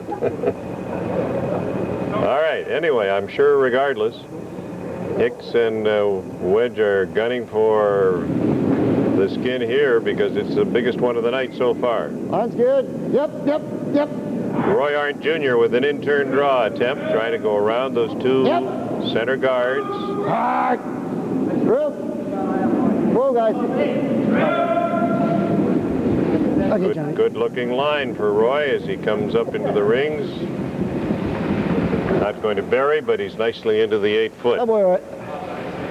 Through 6 ends of play, Roy is curling at 92%. He's the #1 curler out on the ice tonight. Llyod Hornsby, not too far back at 81. John Lange, 77%. Kelly Williamson, 79. Mark Pellerin, 68. Brian Williamson struggling at 48. Dave Hicks at 77, and Ken Wedge at 63. Team Hicks, 79%. Team Wedge, 65% through 6 ends tonight. Here is Hornsby's second delivery. He's throwing back 8 weight here, trying to just tap that yellow one to the back of the 8 foot. Hurry! Leave his rock in it. Hurry!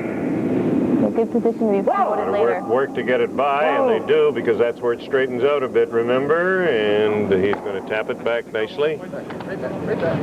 Wedge gets the brush on it and gets it back into the... I don't want to play there for a while. It's okay. Into the 12-foot. Let's hit it and roll in, Johnny. If you've just joined us, they're playing for the championship of the Thistle Cash League of Curling, and it's called the Easton Skins Championship here at the Thistle Curling Club. The team of Dave Hicks with Mark Pellerin, John Lange, and Roy Arndt Jr. going against Ken Wedge, the brothers Brian and Kelly Williamson, and Llyod Hornsby. And there's a hit and roll out of play by Dave Hicks's team, and Hicks continues to lie 1 at the rear in the 12-foot circle, with lots of room to draw in around those 2 center guards.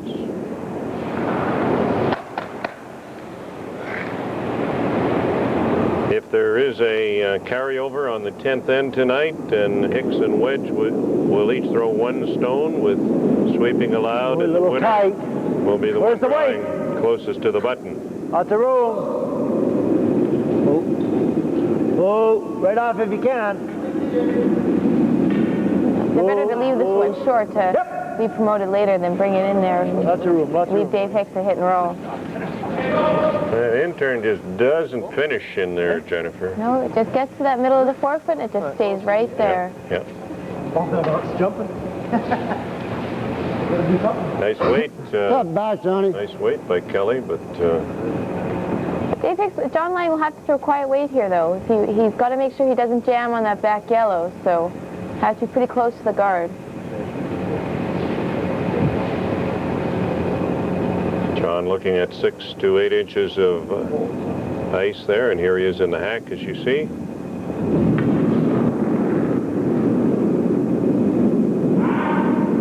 Yep. Hard. Real hard. Real hard. Right up. Right up. Right up. Right up. Right up. Ooh, a little rub. Well, you see, you get in a feel that, hey, that intern isn't going to come up, so you play it a little tighter. What happens? You rub the guard. I think it's a fine line there. It just seems to be a run right in the middle of the 4-foot. If you get a little inside that, though, it will curl a bit. Tough spot.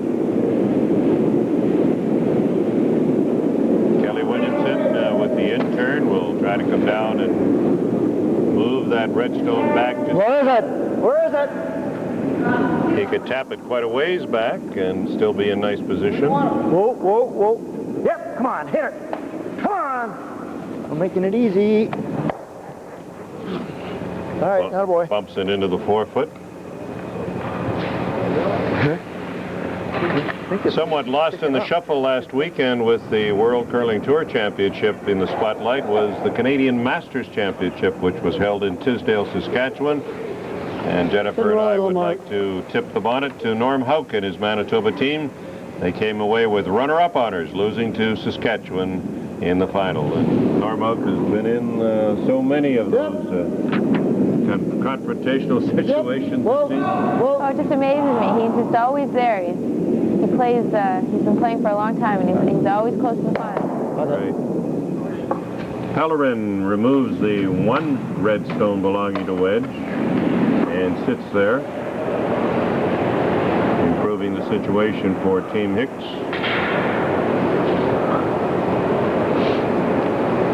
Jennifer, we were talking about the Myers-Norris-Penny Mixed Championship being featured this weekend. Doug Armour is the defending champion, but I'm sure you know some of the other women participants who are going to be out there in Gimli. And I wonder, first of all, why you aren't out there. Well, actually, I made a conscious decision not to play mixed. With my job articling this year, it's a lot of big time commitment, and the mixed are held right when I'm studying for exams. So I just decided that I'm going to wait until I get my career underway, and then maybe if I have time, then I'll decide to play.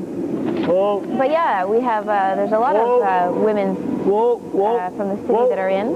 Jackie Rinfield is playing third for Murray Woodward. They're playing actually out of the white shell. And Marnie Ross, who is Patty Burtnick's sister, is actually playing third for Bruce Jones, who they have a really strong team. I expect to see really good things from them this weekend. And then there's a young team of Ryan Fry and Lisa Fargy, and Brian Galbraith and Shauna Trush. They should be another strong contender this weekend. Probably come off the back of that a little bit. The action will start in Gimli at 8:30 on Friday morning and continue all weekend. You got to throw a pretty good weight. Meanwhile, back here at the Thistle tonight, 2 Redstones belonging to Ken Wedge in there near the 4-foot. Yeah. Because it's pretty thick through here. You got to move it up to here.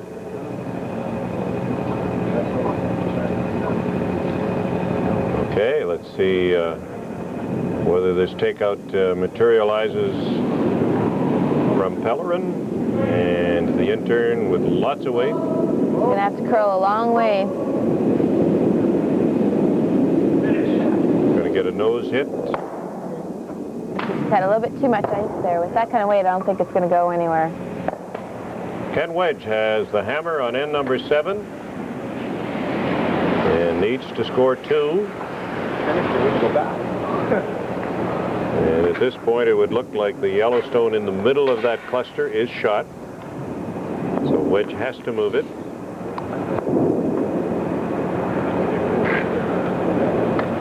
I don't know, Brian, you almost got to hit it right here. If you go this way a little bit, fine.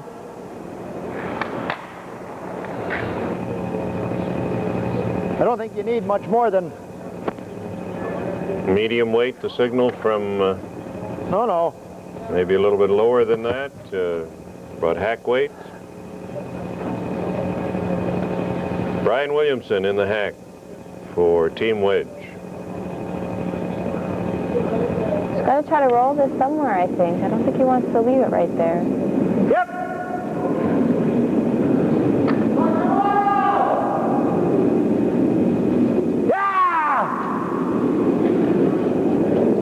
Get lucky here. He gets a piece of the 2 Yellowstones, and it doesn't turn out to be all that worked out pretty well. Yeah.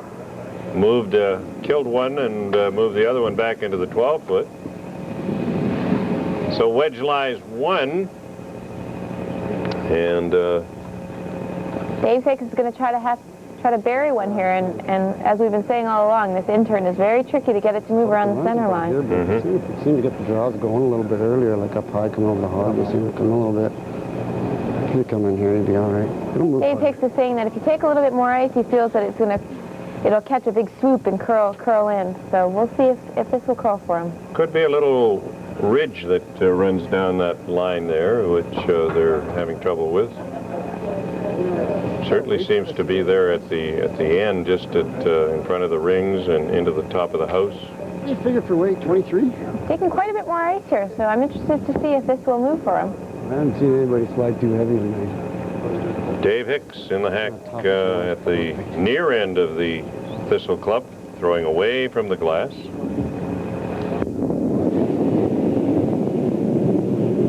Close. Lots of room. Lots of room. Way off.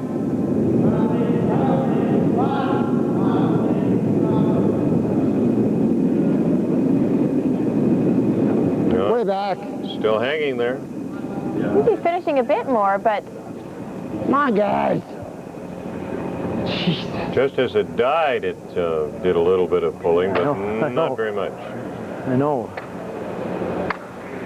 Well, an open takeout there for Wedge. Wedge has got to be careful he doesn't jam it straight back on that one in the back. If we hit it and stay right there, make him a 8 foot there. I think we'd be shot if he jammed. That's right. I'll bring that weight down to here. Down to here. It runs so straight here, he's got to be very Yours didn't careful. move, maybe mine won't. Maybe I'll throw it straight.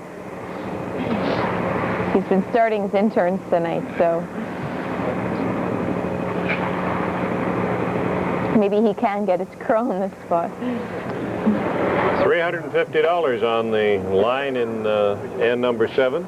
Down that same. At this point, Hicks is leading 250 to 0. Ken Wedge still looking for his first skin. And he has to score 2 on the 7th end with the last rock in order to jump into the lead. Looks like Roy Arndt and John Lange are out there staring at the scoreboard trying to figure out how many more ends they have to win. Yep. Wedge with the in-turn takeout, looking for a hit and roll maybe. As long as he doesn't jam it on the back, he's all right. He could get 2 here. Yes, he does. He gets a double takeout, as it turns out. Nice shot. Yeah. He took away the in-turn draw from Dave Hicks. That's right. The shooter staying in a very preferable position for Wedge. Who lies 2. I don't think there's a hole there for him to draw through. Yeah. It just doesn't move enough. So I don't think that shot. Very, very slight hole through there. We're still second there. Mark Pellerin looking it over, and Hicks comes back and says he'd still like to get in there if he can. But what he's looking at now is a draw around the red stone to the wide side, to the corner of the 4-foot. Try that, you make it for him here. And you could try to hit out the red shot rock. I think you could see about 3/4 of it and just leave Ken Wedge the tap for 1 and the carryover. Yeah. But I'm interested again to see if this will curl up there. He's not going to get to the straight spot, so he might be able to bury a rock behind this red rock in the top 12. Setting up. Wedge's stone really stopped in a perfect position from his point of view, I'm sure. Just cutting the 4-foot right off. However, Dave Hicks believes that by taking the wide in-turn ice, he can come around and get a piece of the 4, or certainly get in for shot. Let's see what happens.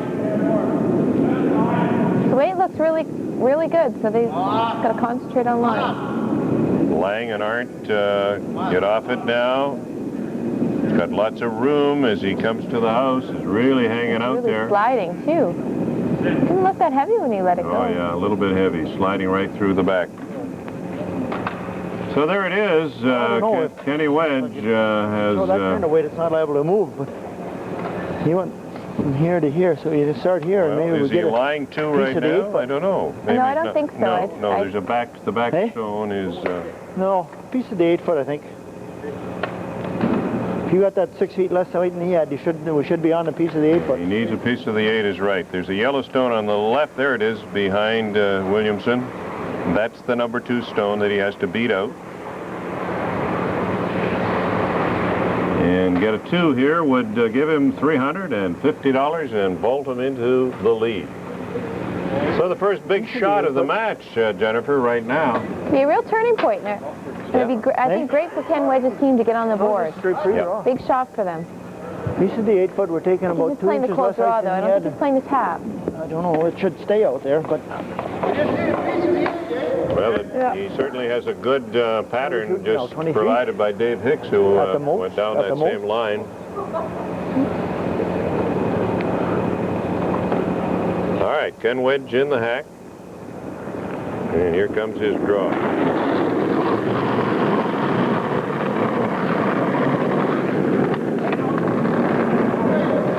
Immediately, the brushers are on it. Keep it out there, guys. Keep it out there. Really working hard. They've got to get it up into the 8-foot if they can. Come on! The weight looks good if they can get it by. All 3 of them working on it. He's got the good weight. Is he by? He is, and he's right into the 4-foot circle. And Ken Wedge has come through with the hammer to pick up the necessary 2 points to win $350 and a skin on end number 7. And he takes the lead, 350 to 250, as we get ready for end number 8.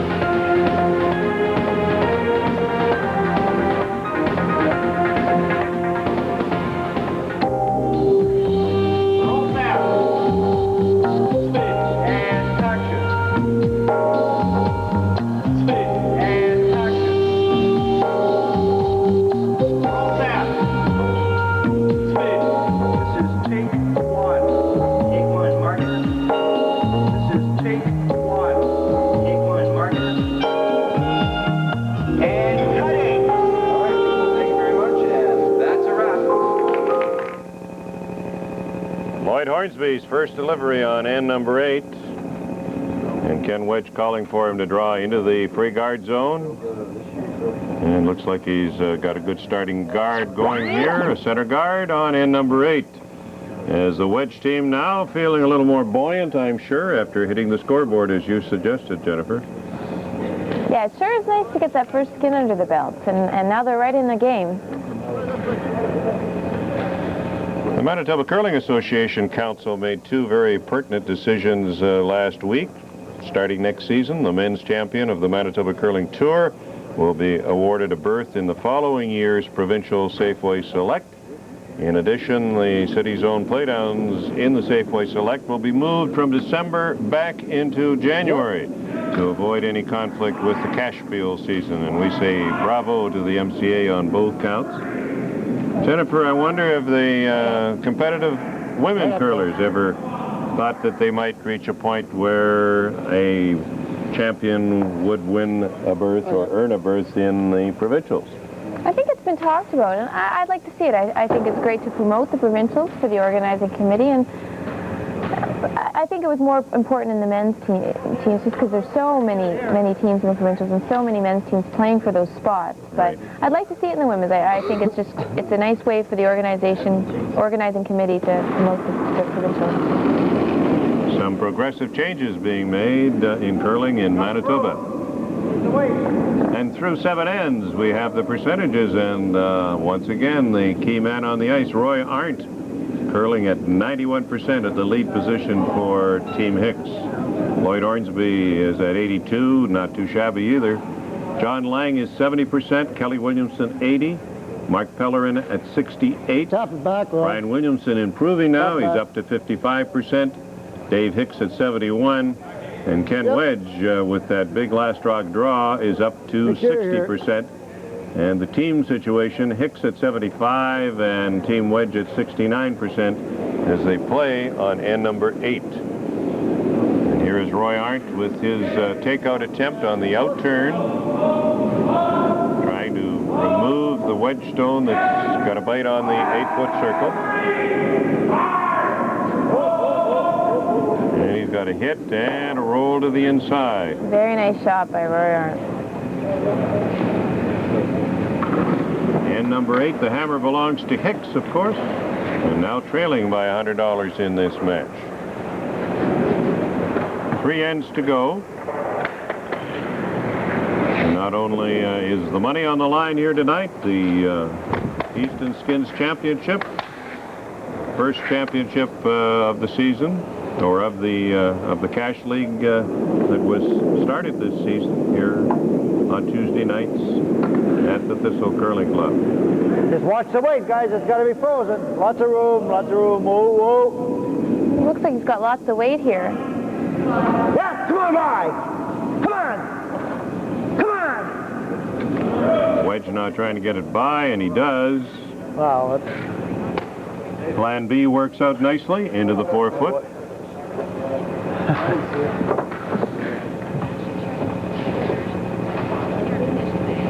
But it's essentially open for a takeout by John Lange.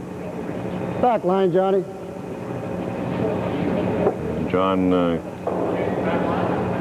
can hit and roll to the outside rings, preferably. Now they look at an option. Okay, yeah, that's good. Back 8, back 12. I guess they feel.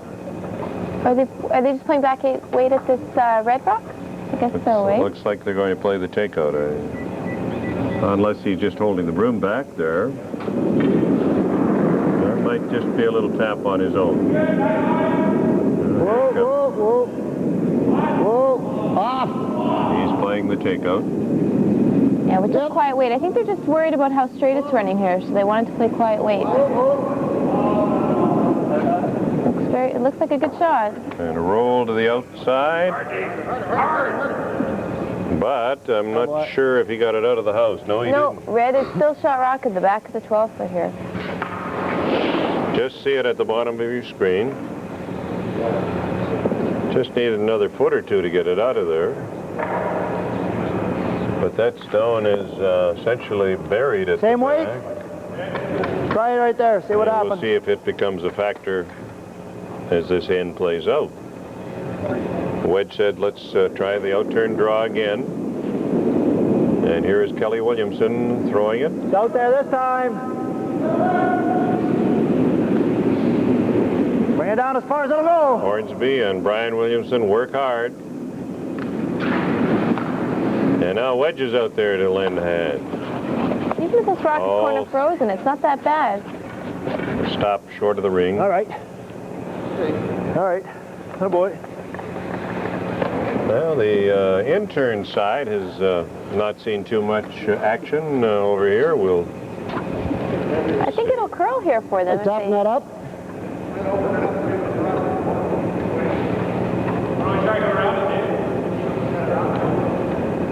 I'll go around it, even not just hit and roll over here. Let's just go up here. In-turn draw. Make sure you're here, Johnny. Find him apart there. John Lange in the He high. doesn't throw a dump like you do. Doesn't seem like 12 years ago that I was watching John Lange play in Esquimalt, BC for the World Junior Curling Championship. Boy, the years have gone by. Mine's good. Time sure flies. Yeah. Close, just clean. Whoa. He's got a chance to come back on that shot stone at the rear of the house with this in-turn. Hard then, hard. Lots of room going by the guard. Hard. They brush it back. Is he going to tap it just a bit? He does. And now lies 2 at least. And possibly 3. Brian, there's nothing the matter Very with in close here, you for know. third shot. You're a little bit light. Otherwise, you got this to sit to. That's a good shot, but Ken Wedge can just come right down on top of that one and try to freeze right there and take away those other counters. Yeah, we were going down to the back. There you see the 3 yellow stones. There is another red one out of your picture at the bottom of the screen. And that zone could be third shot, but in any event, Hicks is lying 2. And what Brian Williamson is trying to do is to come on the in-turn, and he can come right into the 4-foot, Jennifer, with this one if he's working hard on it. This is really moving on them. They're gonna Got to get it by the guard. I think he's by. Just to wait now. Looking good. Just curling nice for him. That stopped curling too, I think. Just didn't finish again, eh? Stopped in a nice position right on the tee line, as you see, but Well, still a bumper way. did not really bury in behind the center guards. I like bumper. You touch the guard, okay? Hicks will try to follow it down, indicating bumper weight for Pellerin. And if he moves the guard off, that isn't going to hurt either. Hicks has last rock here on the 8th end. Yep. All right. Real hard. I think he's a little inside on this again. Real hard. Right up. Looks pretty good, though. Whoa. Oh, no, it's going to be on the guard. With Yeah. the guard, and he didn't really move the guard off too much. Left it back pretty well where it was, but it's the red stone that you see at the bottom of your screen is You're good, Mark. perhaps half open, maybe a little bit less. The camera angle is a little deceiving. Gonna follow it down? What? I'd like to follow it down. Right there. Inside that yellow, yeah. Hey? Yeah, inside the yellow. Well, let's take it right here. I think I'd be tempted to put a little protection on this rock. Either top 12 or even out in front is not too bad. Follow it down. If you freeze to it fine, if you're here, that's all right. Yeah, I would think as long as you I think that's what Brian Williamson is talking over with the front-enders down there. I think they don't want to see any double setup in here. You know, I think the worst thing you do is be heavy here. Even if it's short, it's a pretty good shot. That's right. In turn, draw. Lots of room! Lots of room here, so they got to... No, he's got enough weight to be here, all right. He's got perfect weight and great line. Come on! Come on! He's right in for second shot. Nice shot by Brian Williamson. Dandy. And that's got to make him feel a lot better after the first half of the game when he had his problem. We had a couple of nice shots last end to help set up the sprint. I like that too. He did. So Wedge looking good here, lying 2 and trying to steal. Hit it and roll right in here. Hit it and roll there. His end is worth $150. And Wedge at this point It'll run fairly straight with has weight. 350 salted away. Where do you want to hit it? Right in the nose. Dave Hicks is going to try to run this back. Try to make sure he's got a shot for 1 without everything said and done. Mark Pellerin, lots of weight on this in turn. Boy, look at that thing take off. Really slashed across there, but he's got a piece of it. Killed a couple of guards, slides on through the rings, opens it up. Wedge lying 2 with skip rocks to come on end number 8.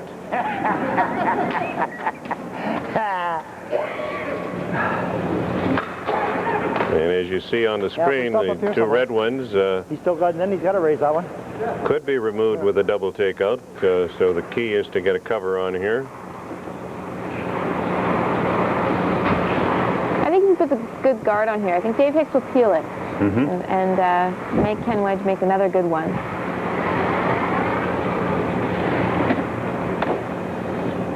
Our telecast tonight is brought to you by Easton Communication Services, by Lawnman, by Curling Suppliers of Canada, Super Blinds, and BW Imaging.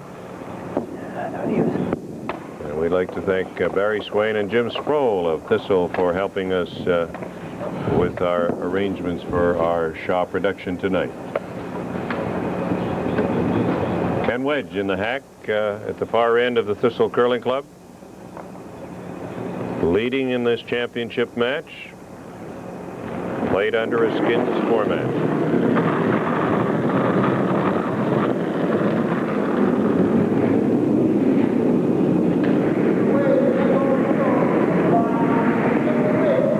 Trying to get the right line here on this guard attempt. Come on! Come on! Come on! Come on!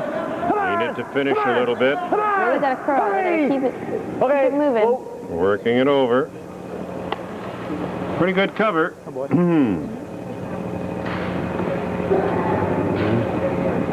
Dave Hicks is going to try to tap right now, it looks like. Try to set himself up for his 2.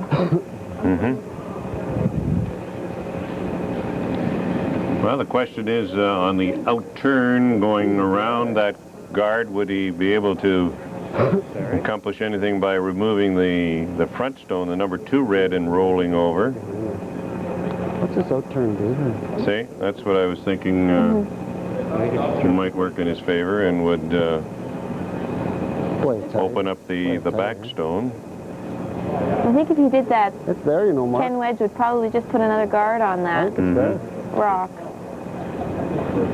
Excuse me, I think they're thinking that the double is there. That's tight. You'd have to. I think it's too tight to the guard because those rocks are pretty far apart. You'd have to hit pretty close to the nose of that. I'm going to need it for the... And he's going to have to get very, very close to the guard coming by. So he's going to ignore that. That's the 4. Go out over on the out turn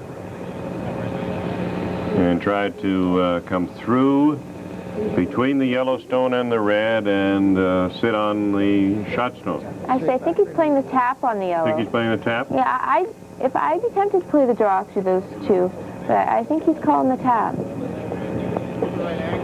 Pellerin is tapping the ice there, so that may mean that that's where he wants him to push it. Yellowstone just to the left of center. Looks like lots of ice here, so... Let's see if this is going to work out for Dave Hicks as he throws the out turn, trying for a promotion on his own Yellowstone in the 12-foot. It's pulling over a bit too much, I think. Seems to be losing its turn a little bit. And it's not really heavy enough. Going to die short, short of the rings. So that doesn't help Team Hicks at this point. 2 rocks to come. And John Williamson, or Brian Williamson rather, indicating the guard will frustrate him a little bit more, perhaps, and make it more difficult for Hicks to get in here.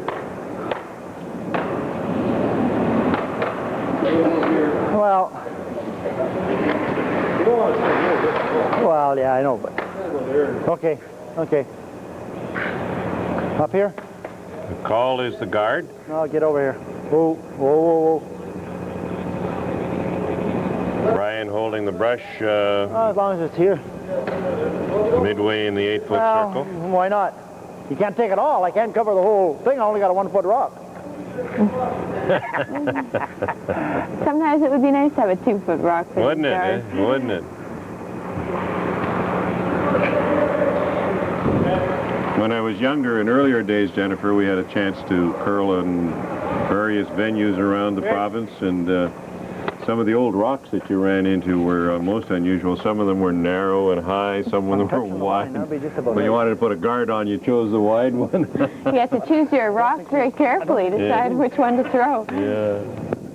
You want to go through a port, you use a narrow one. All right, Ken doesn't have that opportunity now. And throws the out turn.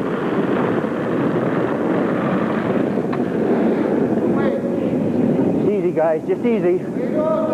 Just over. Really starting to die now. Stone is pulling now. Come on! Pulling across, and he'll get it to the line. Is it over? No, it did not get over. I think the ice might be getting a little flat, because I thought it had enough weight on that. Might be. But that's the spot, remember, where Hicks, a little bit earlier, his stone really took off and died. We thought it picked something, but it may be a little bit of a flat spot. I guess this... Anyhow, he has left the door open somewhat, but it's a difficult door to get through. And a tap on the front yellow stone is the indication, or possibly a draw around that Dave Hicks would like to have. Ken Wedge has 2 stones in there. And there's 1 to come here on end number 8. He's got to cut out at least 1 of those stones. If he can get fully into the 8-foot circle, of course, he'll cut them down to 1, and the carryover would... No, if Wedge steals one, he'll get the skin. So. Yeah, you're right. You've got to cut out both of them. Yeah, that's right. This is last stone right now, and you're right. I'm kind of lost as far as what the weight feels like now. I think the players are saying that it seems to be getting a little heavier out there, so they're losing a bit of feel of draw weight. 3/4. So you really have to watch where you're throwing these draws. He's got to be in the 4-foot. About 3/4 of a rock in here. So here it is, a big shot for Dave Hicks, his last stone on the 8th end. That's good. They're really working on it. Roy Arndt Jr. and John Lange at the hog line. Looks like he's going to be very close on this one if they can get it here. You can get it by. He's by the guard. Pellerin is out to help, but is he going to fall a little short? He does. Just didn't get it into the 4-foot. It's a 1-point steal for Ken Wedge, and he picks up another $150.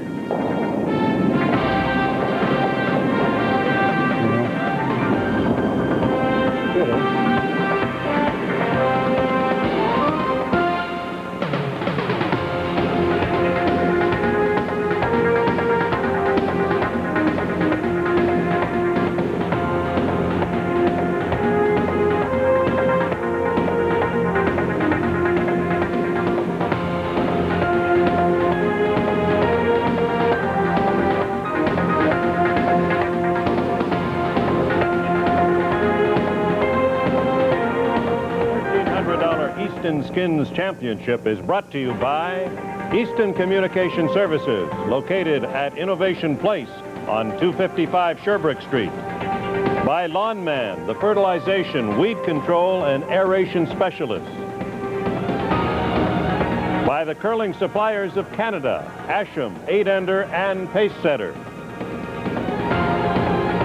And by Super Blinds, we make the difference, and BW Imaging, your print solution professionals from concept to completion.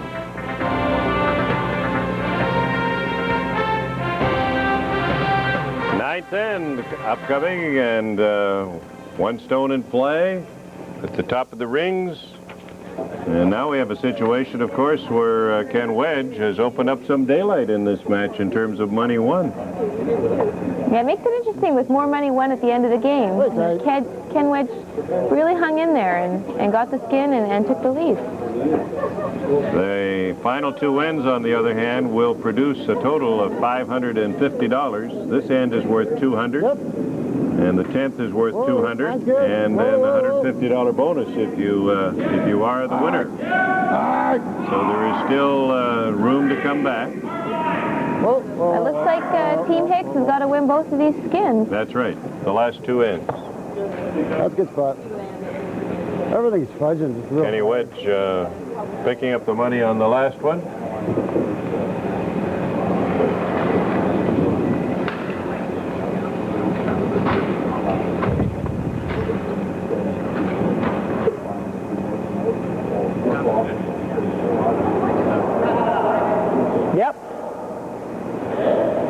Shot now is to play a little tap on the red stone that you see in front of the rings.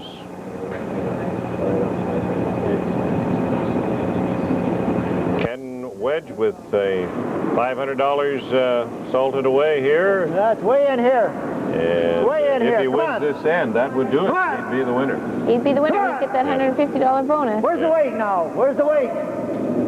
So Hicks has to win the last two ends to pull off the victory. Oh, easy. Don't touch that one. Don't touch that one. There's the tap back into the 4, or close to it, into the 8. Well, I don't know. It was he threw a spinner, so it must have picked something up to move.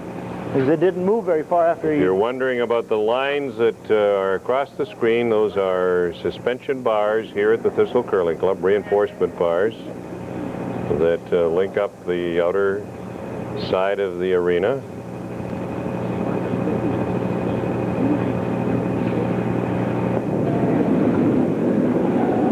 Arndt Jr. coming now with the outturn.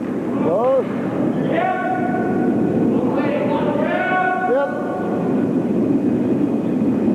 And he'll make a good tap here, I think, but possibly push it on through the house. That's not what he was looking for. I thought they were actually playing at the Red Rock. They weren't playing the race? I thought they were playing the Red Rock, but I could be wrong. If so, it really pulled very quickly across onto the yellow. Yeah. I'm surprised they didn't sweep it. Stop right here, Ryan.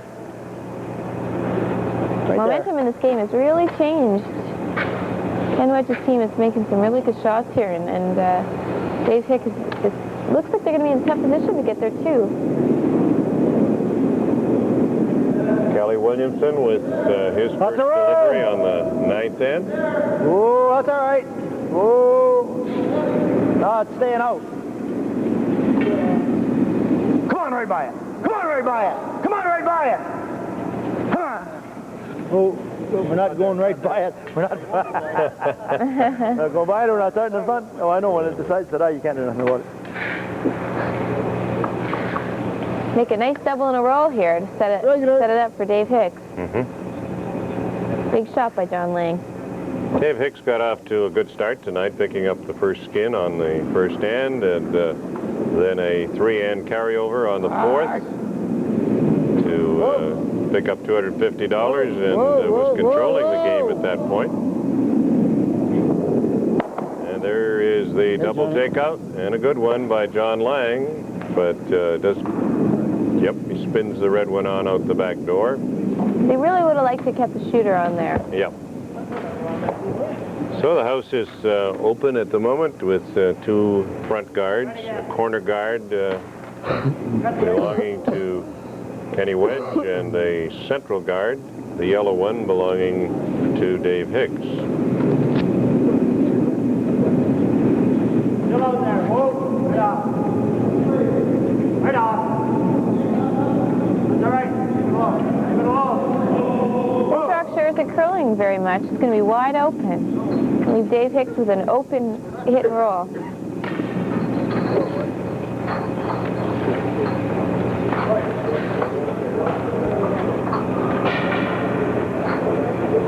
Wide open hit.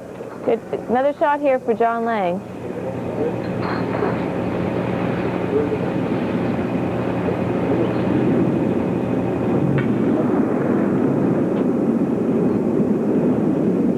In turn. Good weight. He has the hit. What'll happen to the shooter? I think the shooter is going to spin too far. I think he almost has played a little quieter in that spot. It's just so straight. It's so easy to roll out. A little more control weight. Control weight, yeah. You want to make sure you stick the shooter on those shots. Well, it's been an interesting struggle here tonight at the Thistle Curling Club.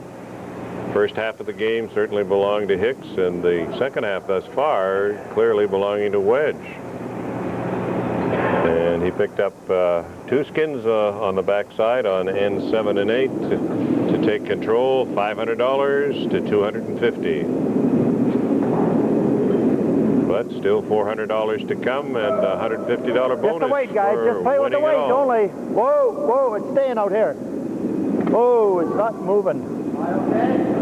Nah, just in front. Front's all right. Front's all right. Front's all right. Start to finish there for them at the end. Oh, I think he just takes a little bit less ice. He should be able to bury behind that rock. Well, Dave indicates he'd like a little raise back into the 4-foot or 8-foot. Hicks has to score 2 to win a skin here. Mark Pellerin's out-turn draw. Good, whoa. Whoa. Whoa. Whoa. Line looks good here, but I think it's a little heavy, maybe. Slowing down. Put the brakes on. Oh, wow, baby, wow. No, he's going to be all right. He's in the 4, but it's open. Tough luck, Mark.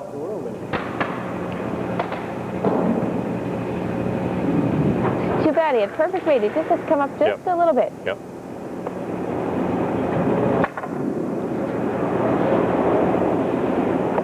About 3/4 open for...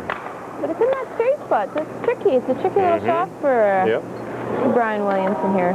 Hey? He overthrows it. It might stay there. You want to freeze to that? I think it'll be pretty hard to... Now, there's a different shot to freeze to it. You can't get a roll in, can you?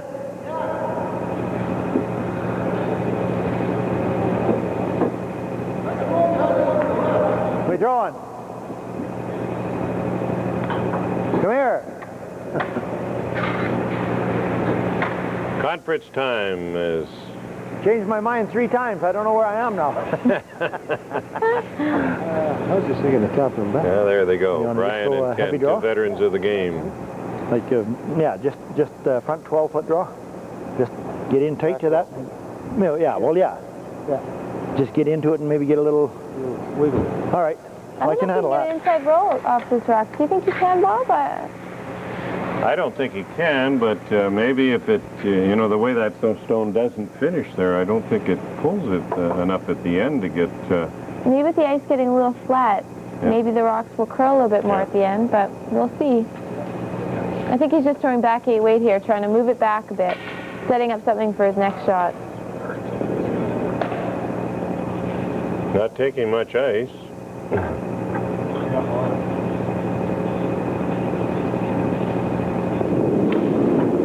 Okay, Brian Williamson throwing the in-turn draw. Yep. Brother Kelly is on it, and Llyod right away. Hurry to get this by the guard here. Working hard. He's going to be by. And he has the tap. I don't think he could have gotten any tighter. I don't think that inside row was there for him. Nice shot, though. Question now is he shot? I don't think they did it. They're stopping fast. Oh, mackerel are the guy in there. Regardless, I think Dave Hicks has got to do something with that rock, so... Maybe bumper? yeah. Like bumper? And the way they line up with the stone going through there, he could get it past move it past the yellow. And roll behind the corner. Right. We'll still leave the freeze for Ken Wedge, but... Mm-hmm. All right. Working on it now. Real hard! Real hard! He's into the hole. Real hard! Got the port. Gotta worry about the jam, I think. No, he's pushed it clear. Good shot. Very nice shot. Nice shot. Beautiful weight by Mark Pellerin, and he gets a handshake from Roy Arndt going by. This is what Ken Wedge set up for. This is why they played that tap on Brian Williamson's last shot, so he'd have a freeze to play. So it's a big shot. He's got to make this one. Hicks is lying too, nicely. Number 2 shot in behind the red corner, and nice position there for Hicks. As we get to skip rocks on end number 9 in this Easton Skins Championship. The title game here for the Thistle Cash League, which has curled all season on Tuesday nights. 23? 22 and a half? Dave Hicks against Ken Wedge and their teams.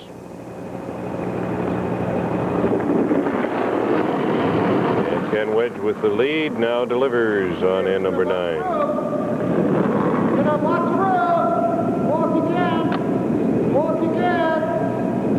Freeze it! We need to freeze, though. Okay. Freeze it! Whoa! Oh, right back, yeah. Right back. Right back. Hurry. Stopped a little bit short, but I think he may be in for a second shot. He is, yeah. Now that we get a clear picture of it. Punch it in here. The yellow stone at the left of your screen is the shot stone. But in order to score and to win the skin, right on the nose. Hicks has to get 2 here with last rock. He's sitting right there, though. He's got a double, eh? He's got to move this rock somewhere. He's got to do something with it. Mm-hmm. What do you want to throw? It's a tough little shot, though, to get it by that back one. Yes, it is. Maybe hack. Same as you? You could always throw the guard. Same as you? And same weight as yours? And leave Ken Wedge with the tap, but... Mm-hmm. It's probably about there, then, eh? Play for the carryover, you mean? Well, if he threw a guard and make Ken Wedge play that tap, he has to make it, and if not, you got to tap on your own yellow. So yeah. I just think it's really, we just put that spot running the way it is, Bob. I think it's very tough to get it by that back one without jamming. Yeah, I wouldn't. Did you see all of it? What's that? Yeah.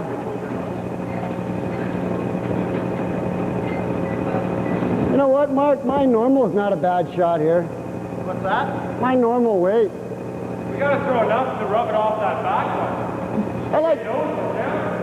I think they're thinking that they're going to jam, so they might as well throw weight at it, hope it spins so it's not shot. Yeah, right there's good. Well, a nose hit is what he's looking for then. But, you know, if you throw the nose hit here, then you're just leaving Ken Wedge with the double. So, I don't know, maybe you are better off to throw a guard and just hope he doesn't make that raise. Well, in his situation, of course, he's trying to get the skin here if he can, the easiest possible way. With 3 rocks to come, see what Dave Hicks winds up doing with his first one. Looks a little narrow here. They have to hurry hard on this one. Oh, yeah.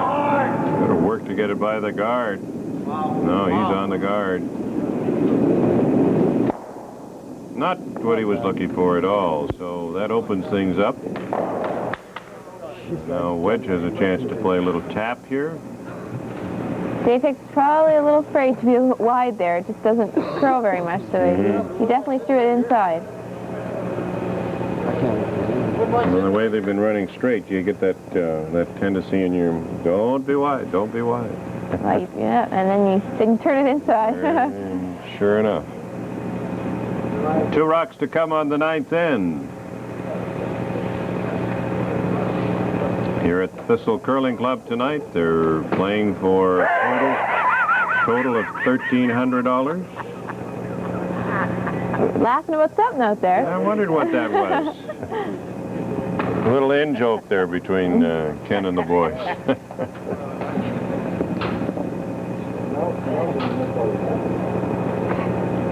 Well, the shot is a little tap on the red stone that's got a bite on the forefoot. A little hit and roll there might not be too bad as long as he doesn't set up a double, Jennifer. Yeah, if he can tap this so it's frozen on the back one, I think that's an ideal shot. It doesn't leave a double. Watch your weight! They're working hard on it. Curling here. Now the ease up as it crosses the hog line. It's going to pull across too much. Just trying to get a roll behind the corner guard here. A little nudge and into the 4. So he's shot, but it's an open hit, I would say, for 2 points. Yep. The back stone, the yellow one, is second shot. The one on the left of your screen, just under Pellerin's brush. Yeah, I know, but he needed to get this one, not that one. He had perfect weight for the tap. It just moved more than he thought he did. I think he must have gotten it going in that spot. Right. He needed it. So, chance for Dave Hicks to come up with a $200 skin here. Well, that'd be nice too, yeah. It's hit right on the line. At worst, it's a carryover for him. Well, we'll give him a chance now. But he needs to count 2, of course. A nose hit would do it.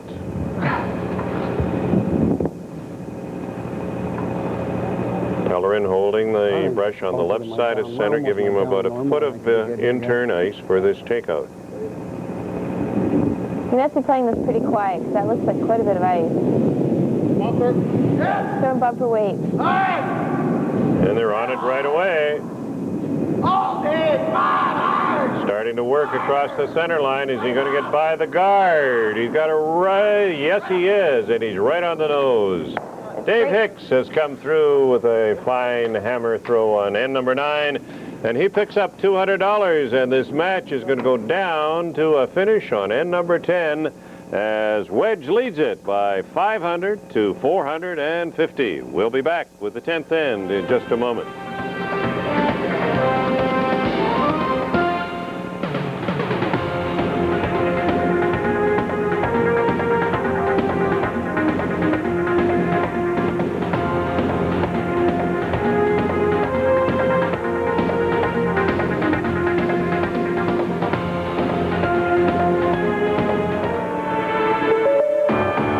Gymnastics is more than just tumble and roll. It's about team spirit and personal achievement, skill, ability, and confidence that you carry with you throughout your life. Certified coaches, competition, and just plain fun. Gymnastics is more than just tumble and roll. Gymnastics is the fundamental sport. The 10th end upcoming for the Easton Skin Championship of the Thistle Cash League of Curling. And we have the money on the board now because there's a slight $50 edge in favor of Ken Wedge as they go down the 10th end. Fine last rock takeout by Dave Hicks. Great sweeping by Roy Arndt and John Lange to hold that rock straight. Yeah. They got that by that guard. Right. So it's $500 for Wedge and $450 for Hicks, and everything on the line here on this 10th end. And a reminder that if there is a carryover on this 10th end, then Hicks and Wedge each will throw 1 stone with sweeping allowed, and the winner will be the one drawing closest to the button. And the 2 skips will toss a coin to determine who throws first on that shootout.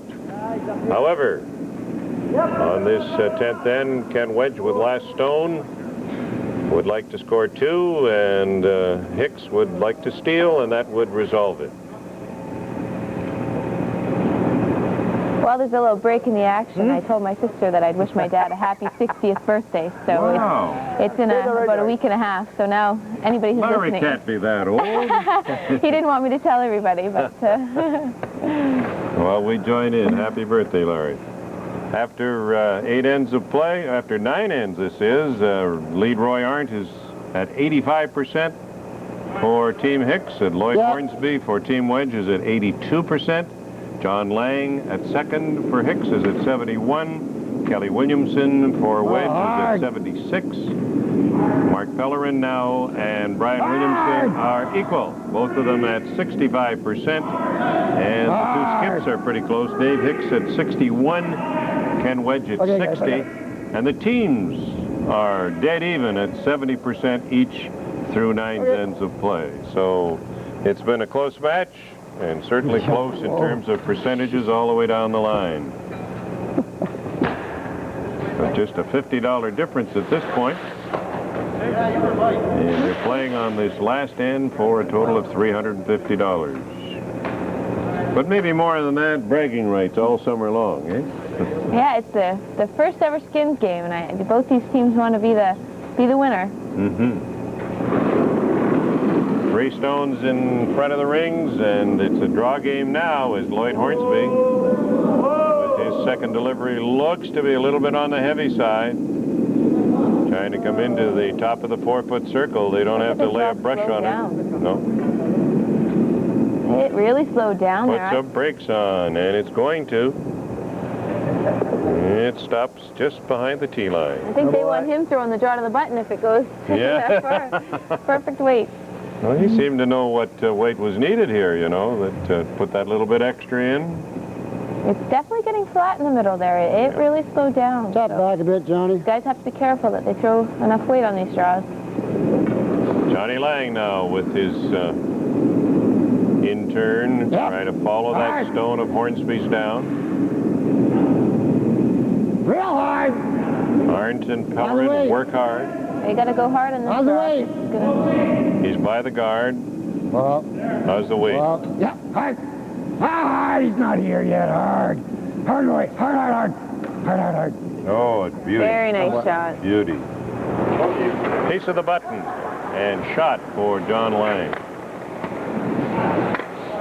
Ken Wedge has got to play back 8 weight and try to move things around maybe. Or even corner freeze. Corner freeze would be good. Yeah. I think I try to corner freeze and play a little bit of weight though. Try to get that red rock a bit further back. It's got to be here. Kelly Williamson. Where is it? There's lots of room. Whoa, whoa, whoa, whoa, whoa, whoa, whoa, whoa. Just frozen. Really? Yeah. Come on! Come on! Whoa. Fine shot. Attaboy. Fine Nice shot. Mm-hmm. Well, Hicks without the hammer may decide here to put some more cover on. Yeah, I think he's got to throw a guard. Yeah. Shot. Not much you can do about that here, situation in the 4-foot right now.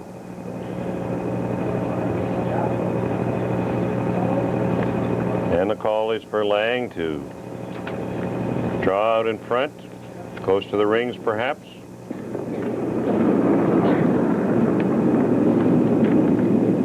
Fine, here kid. it comes. Clean it. Just over. Just over. Whoa. Whoa. By itself. By itself. By itself. By itself. By itself. Nice guard by John Lange. Mm-hmm. By itself. Yeah.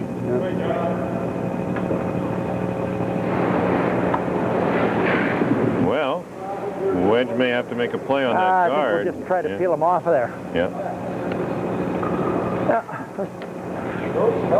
Well, if he hits it here like this, that one's going to stay there anyway, so.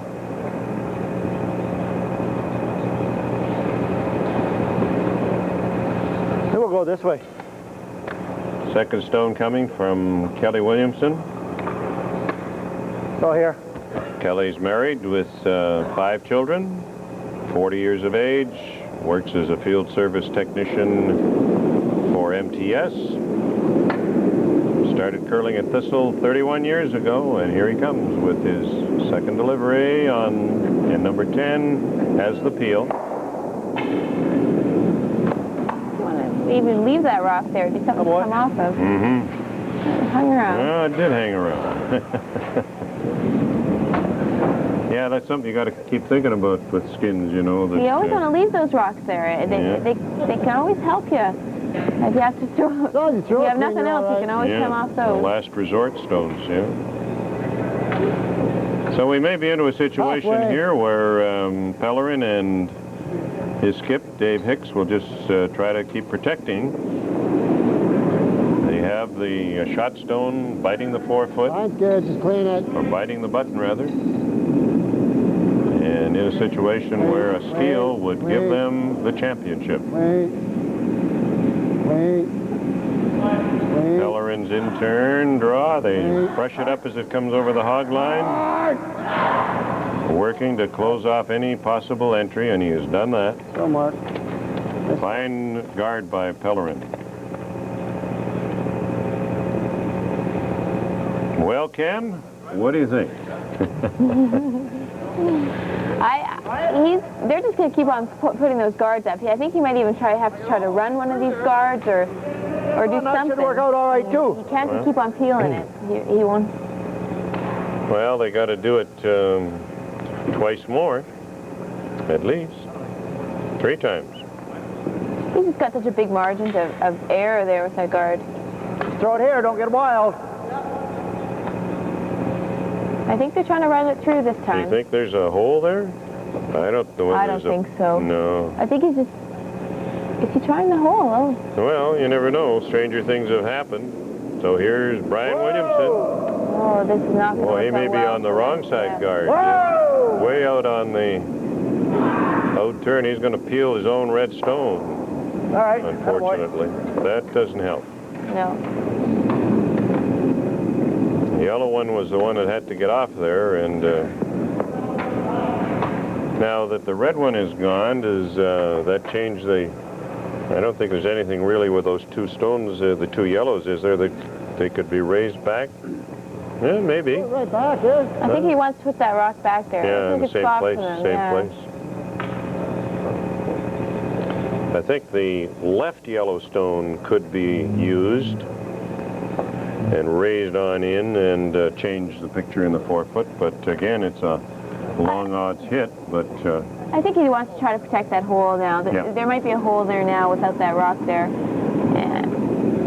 And they don't need to put another guard on the one side, so I think this is a good call. Clean it, don't lose it. Oh. Mark Pellerin, 31 years of age. Curling for 19 years, and here's his second guard attempt on the 10th. They're working it over. Okay, that'll do it. Ken Wedge has got to try the double peel here, I think. This one here. You can't hit this one on the nose, though. This one here you can. Well, they're trying to run it through. Mm-hmm. Well, that's what you were suggesting, Jennifer, that they may have to... It's your choice. Try that long distance Which one do you raise. want? This outside one.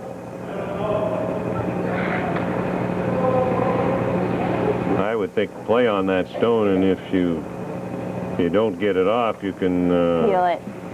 Yeah, you might get a double peel, as you say. Yeah. Same weight? Pretty tight, but I think if they just get by that front one, they should have a really good angle on the rocks in the back of the house here, so they have to throw quite a bit of weight to get these rocks moving now.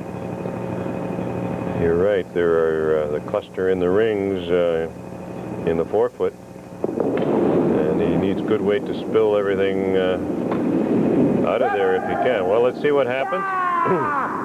Really close. Gotta hurry. Working hard, working hard, working hard. How close is he going to be? Look at here, look at here. It's gone. Great shot. What a super shot. Nice shot by Brian Williamson. Holy cow, as they say. That could be a game saver right there. Yeah. That would have to be so precise, and he hit it just perfectly. Boy. Long distance raise and changed the picture dramatically. Wedge lying one in there. Remember, he's got to count 2 to win. Otherwise, it's a carryover, but looked very much like Hicks was set up for a steal. Oh, it did. That was a great shot by Brian Williamson. He hit that perfect. You hit all we can see with top back way. We can even come off our own, eh? Like you can maybe like come off this one into here. I like that. The tough thing for Ken Wedge, though, is getting a second point. I like that. If Dave Hicks throws this short, he's blocking off the forefoot. It would be tough for Ken Wedge to get in there. Yep. Well, that would send it on to a shootout. Which isn't easy because the ice seems to be getting a little heavier, so it would make it very interesting.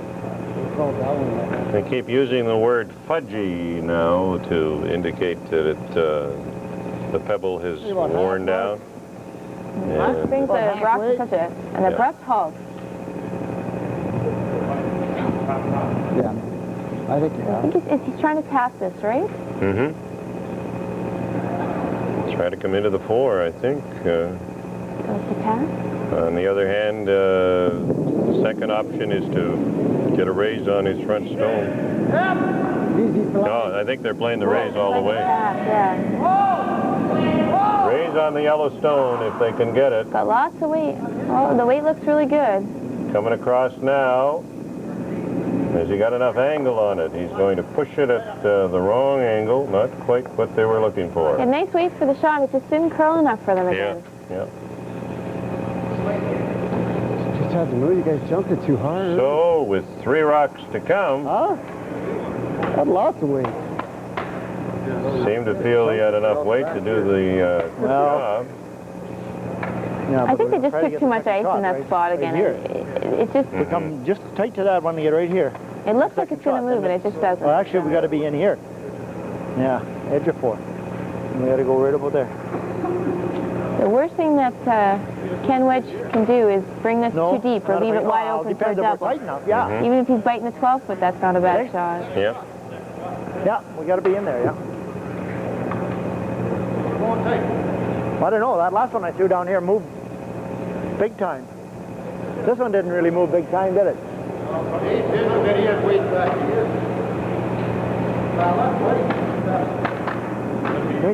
Give me a little room. That's all right there. That's all right there. If it's such or such, give me a little, yeah, that's enough.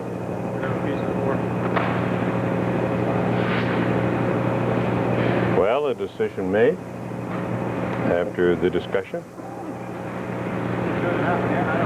Hey? That's what I have. Check one draw there. I think Roy threw it, and that was 22 and a half. Yeah. It's getting quite a bit heavier. They started the game off at 24 seconds, the players are saying, and now they're saying 22 and a half. So that's a good, tightened up, yeah. That's a good 10 feet. Yep. That's different. Out-turn draw, you see the brush being held by Brian Williamson in the lower corner of the screen. Try to draw through between the 2 yellow stones and get in for a second shot at least, which means he's got to be pretty close to the 4. Watch away! Looks like it's got nice weight here. Got to be careful it's not open. Got to get it by. Got lots of room, I think. Yeah, no problem. Get him behind the T line. They should bring this rock right back. Still in the blue. Still in the blue, Kelly. Whoa. Right on the tee line. At least they didn't set up the double, but... No. Hit and roll is the initial signal from Dave Hicks. It's either that or you could play the freeze. Lie down right here. Got to make sure he rolls this rock, or Ken Wedge is going to have a hit for the win. That's right. Yeah, he's made his choice, all right. As you said, a freeze in there, difficult shot as it might be, would maybe be ideal, but the hit and roll will do the job just as much. Lie down right here. David Hicks in the hack, and this is his final stone on the 10th end. And remember, it might be his final stone of the match. Let's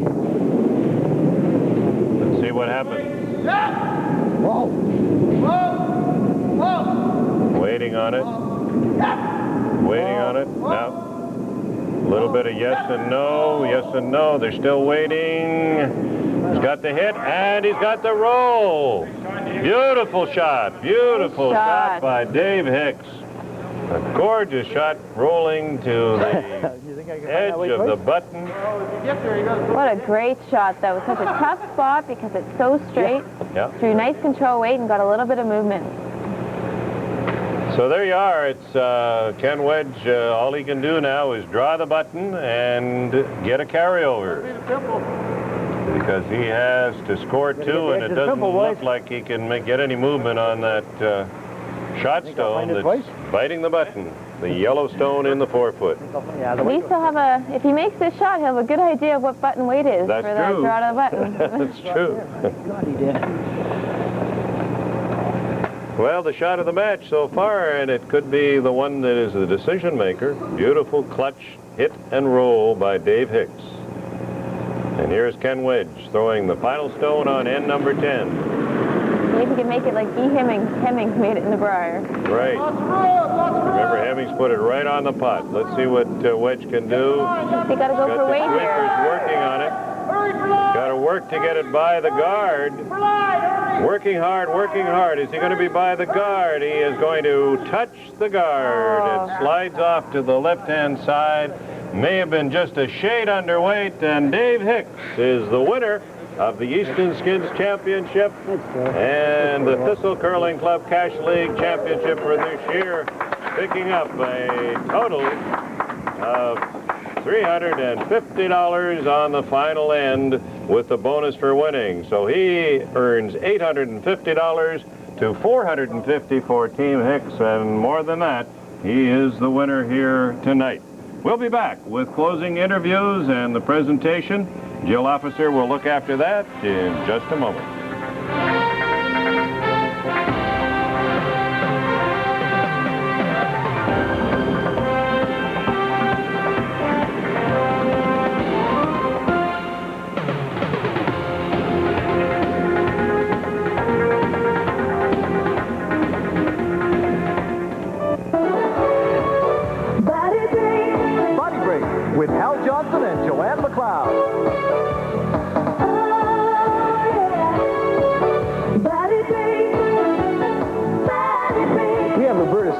Canadian aerobic champion, leading the class today. And, you know, stepping has been around for several years, and it's still very popular because it's an easy way to move those muscles.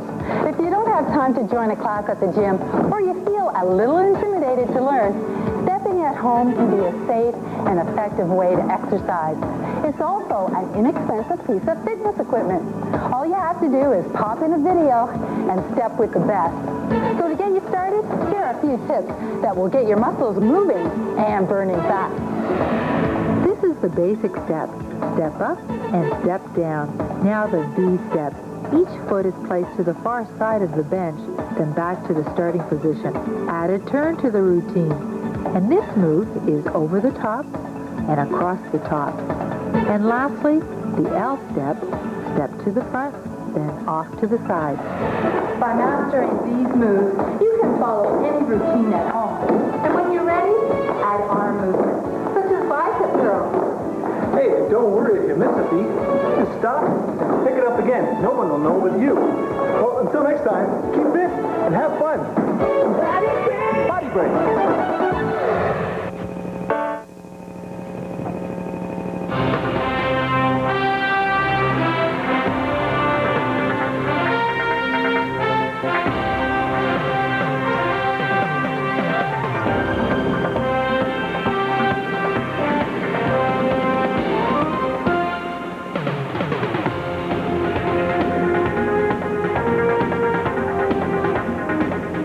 The total tonight, $800 to the winner, $500 to the loser. Did I add it up wrong at the finish? In any event, no question about the fact that Dave Hicks was the winner.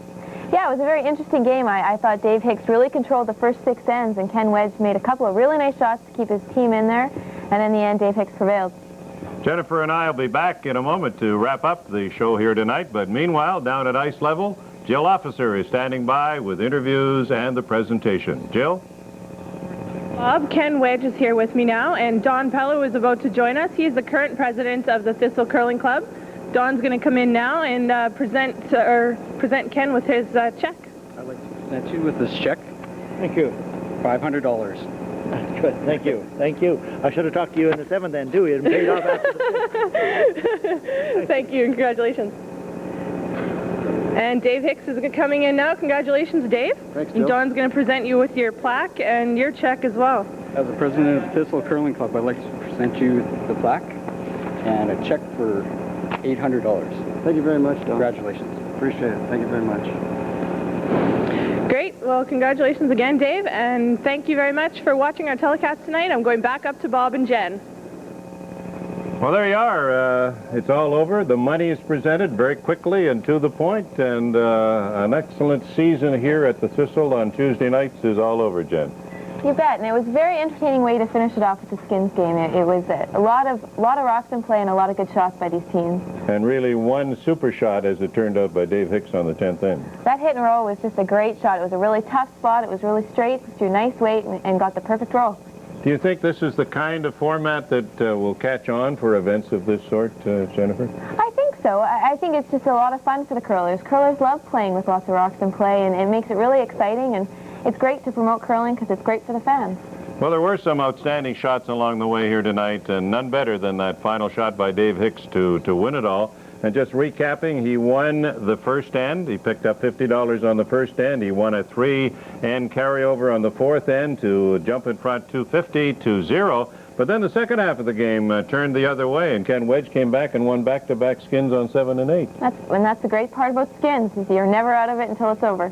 As you look at this season now, if we have a moment, Jennifer, to review very slightly, I think we have to say the highlight, of course, is Jeff Stoughton winning the Brier and so on. On the women's side of things, was there anything that stuck out in your mind as you look back on the season? The fact that you didn't win, I guess, is one thing. Well, yeah, it would have been nice to win, but it was great. Connie had a good showing at the Scott for Manitoba, and I think next year there's a lot of teams that are changing, and it'll be interesting to see who can win the province. Well, there you go. Jennifer Jones is with us tonight, along with Jill Officer. It was our pleasure to work with you. My pleasure. Lots of luck in the future as you graduate in April with a degree in law, and then who knows what happens after that, eh? Thanks very much. Okay, and good luck on the curling ice next winter when you come back in as a skip. Our champion here tonight at the Thistle Curling Club, Dave Hicks and his foursome, as they defeated Ken Wedge in the Skins playoff for the Easton Skins Championship of the Tuesday Night Cash League at Thistle. On behalf of our Shaw production crew and all of us who have worked all season long to bring you television, we say thank you for being with us, and we'll see you next year.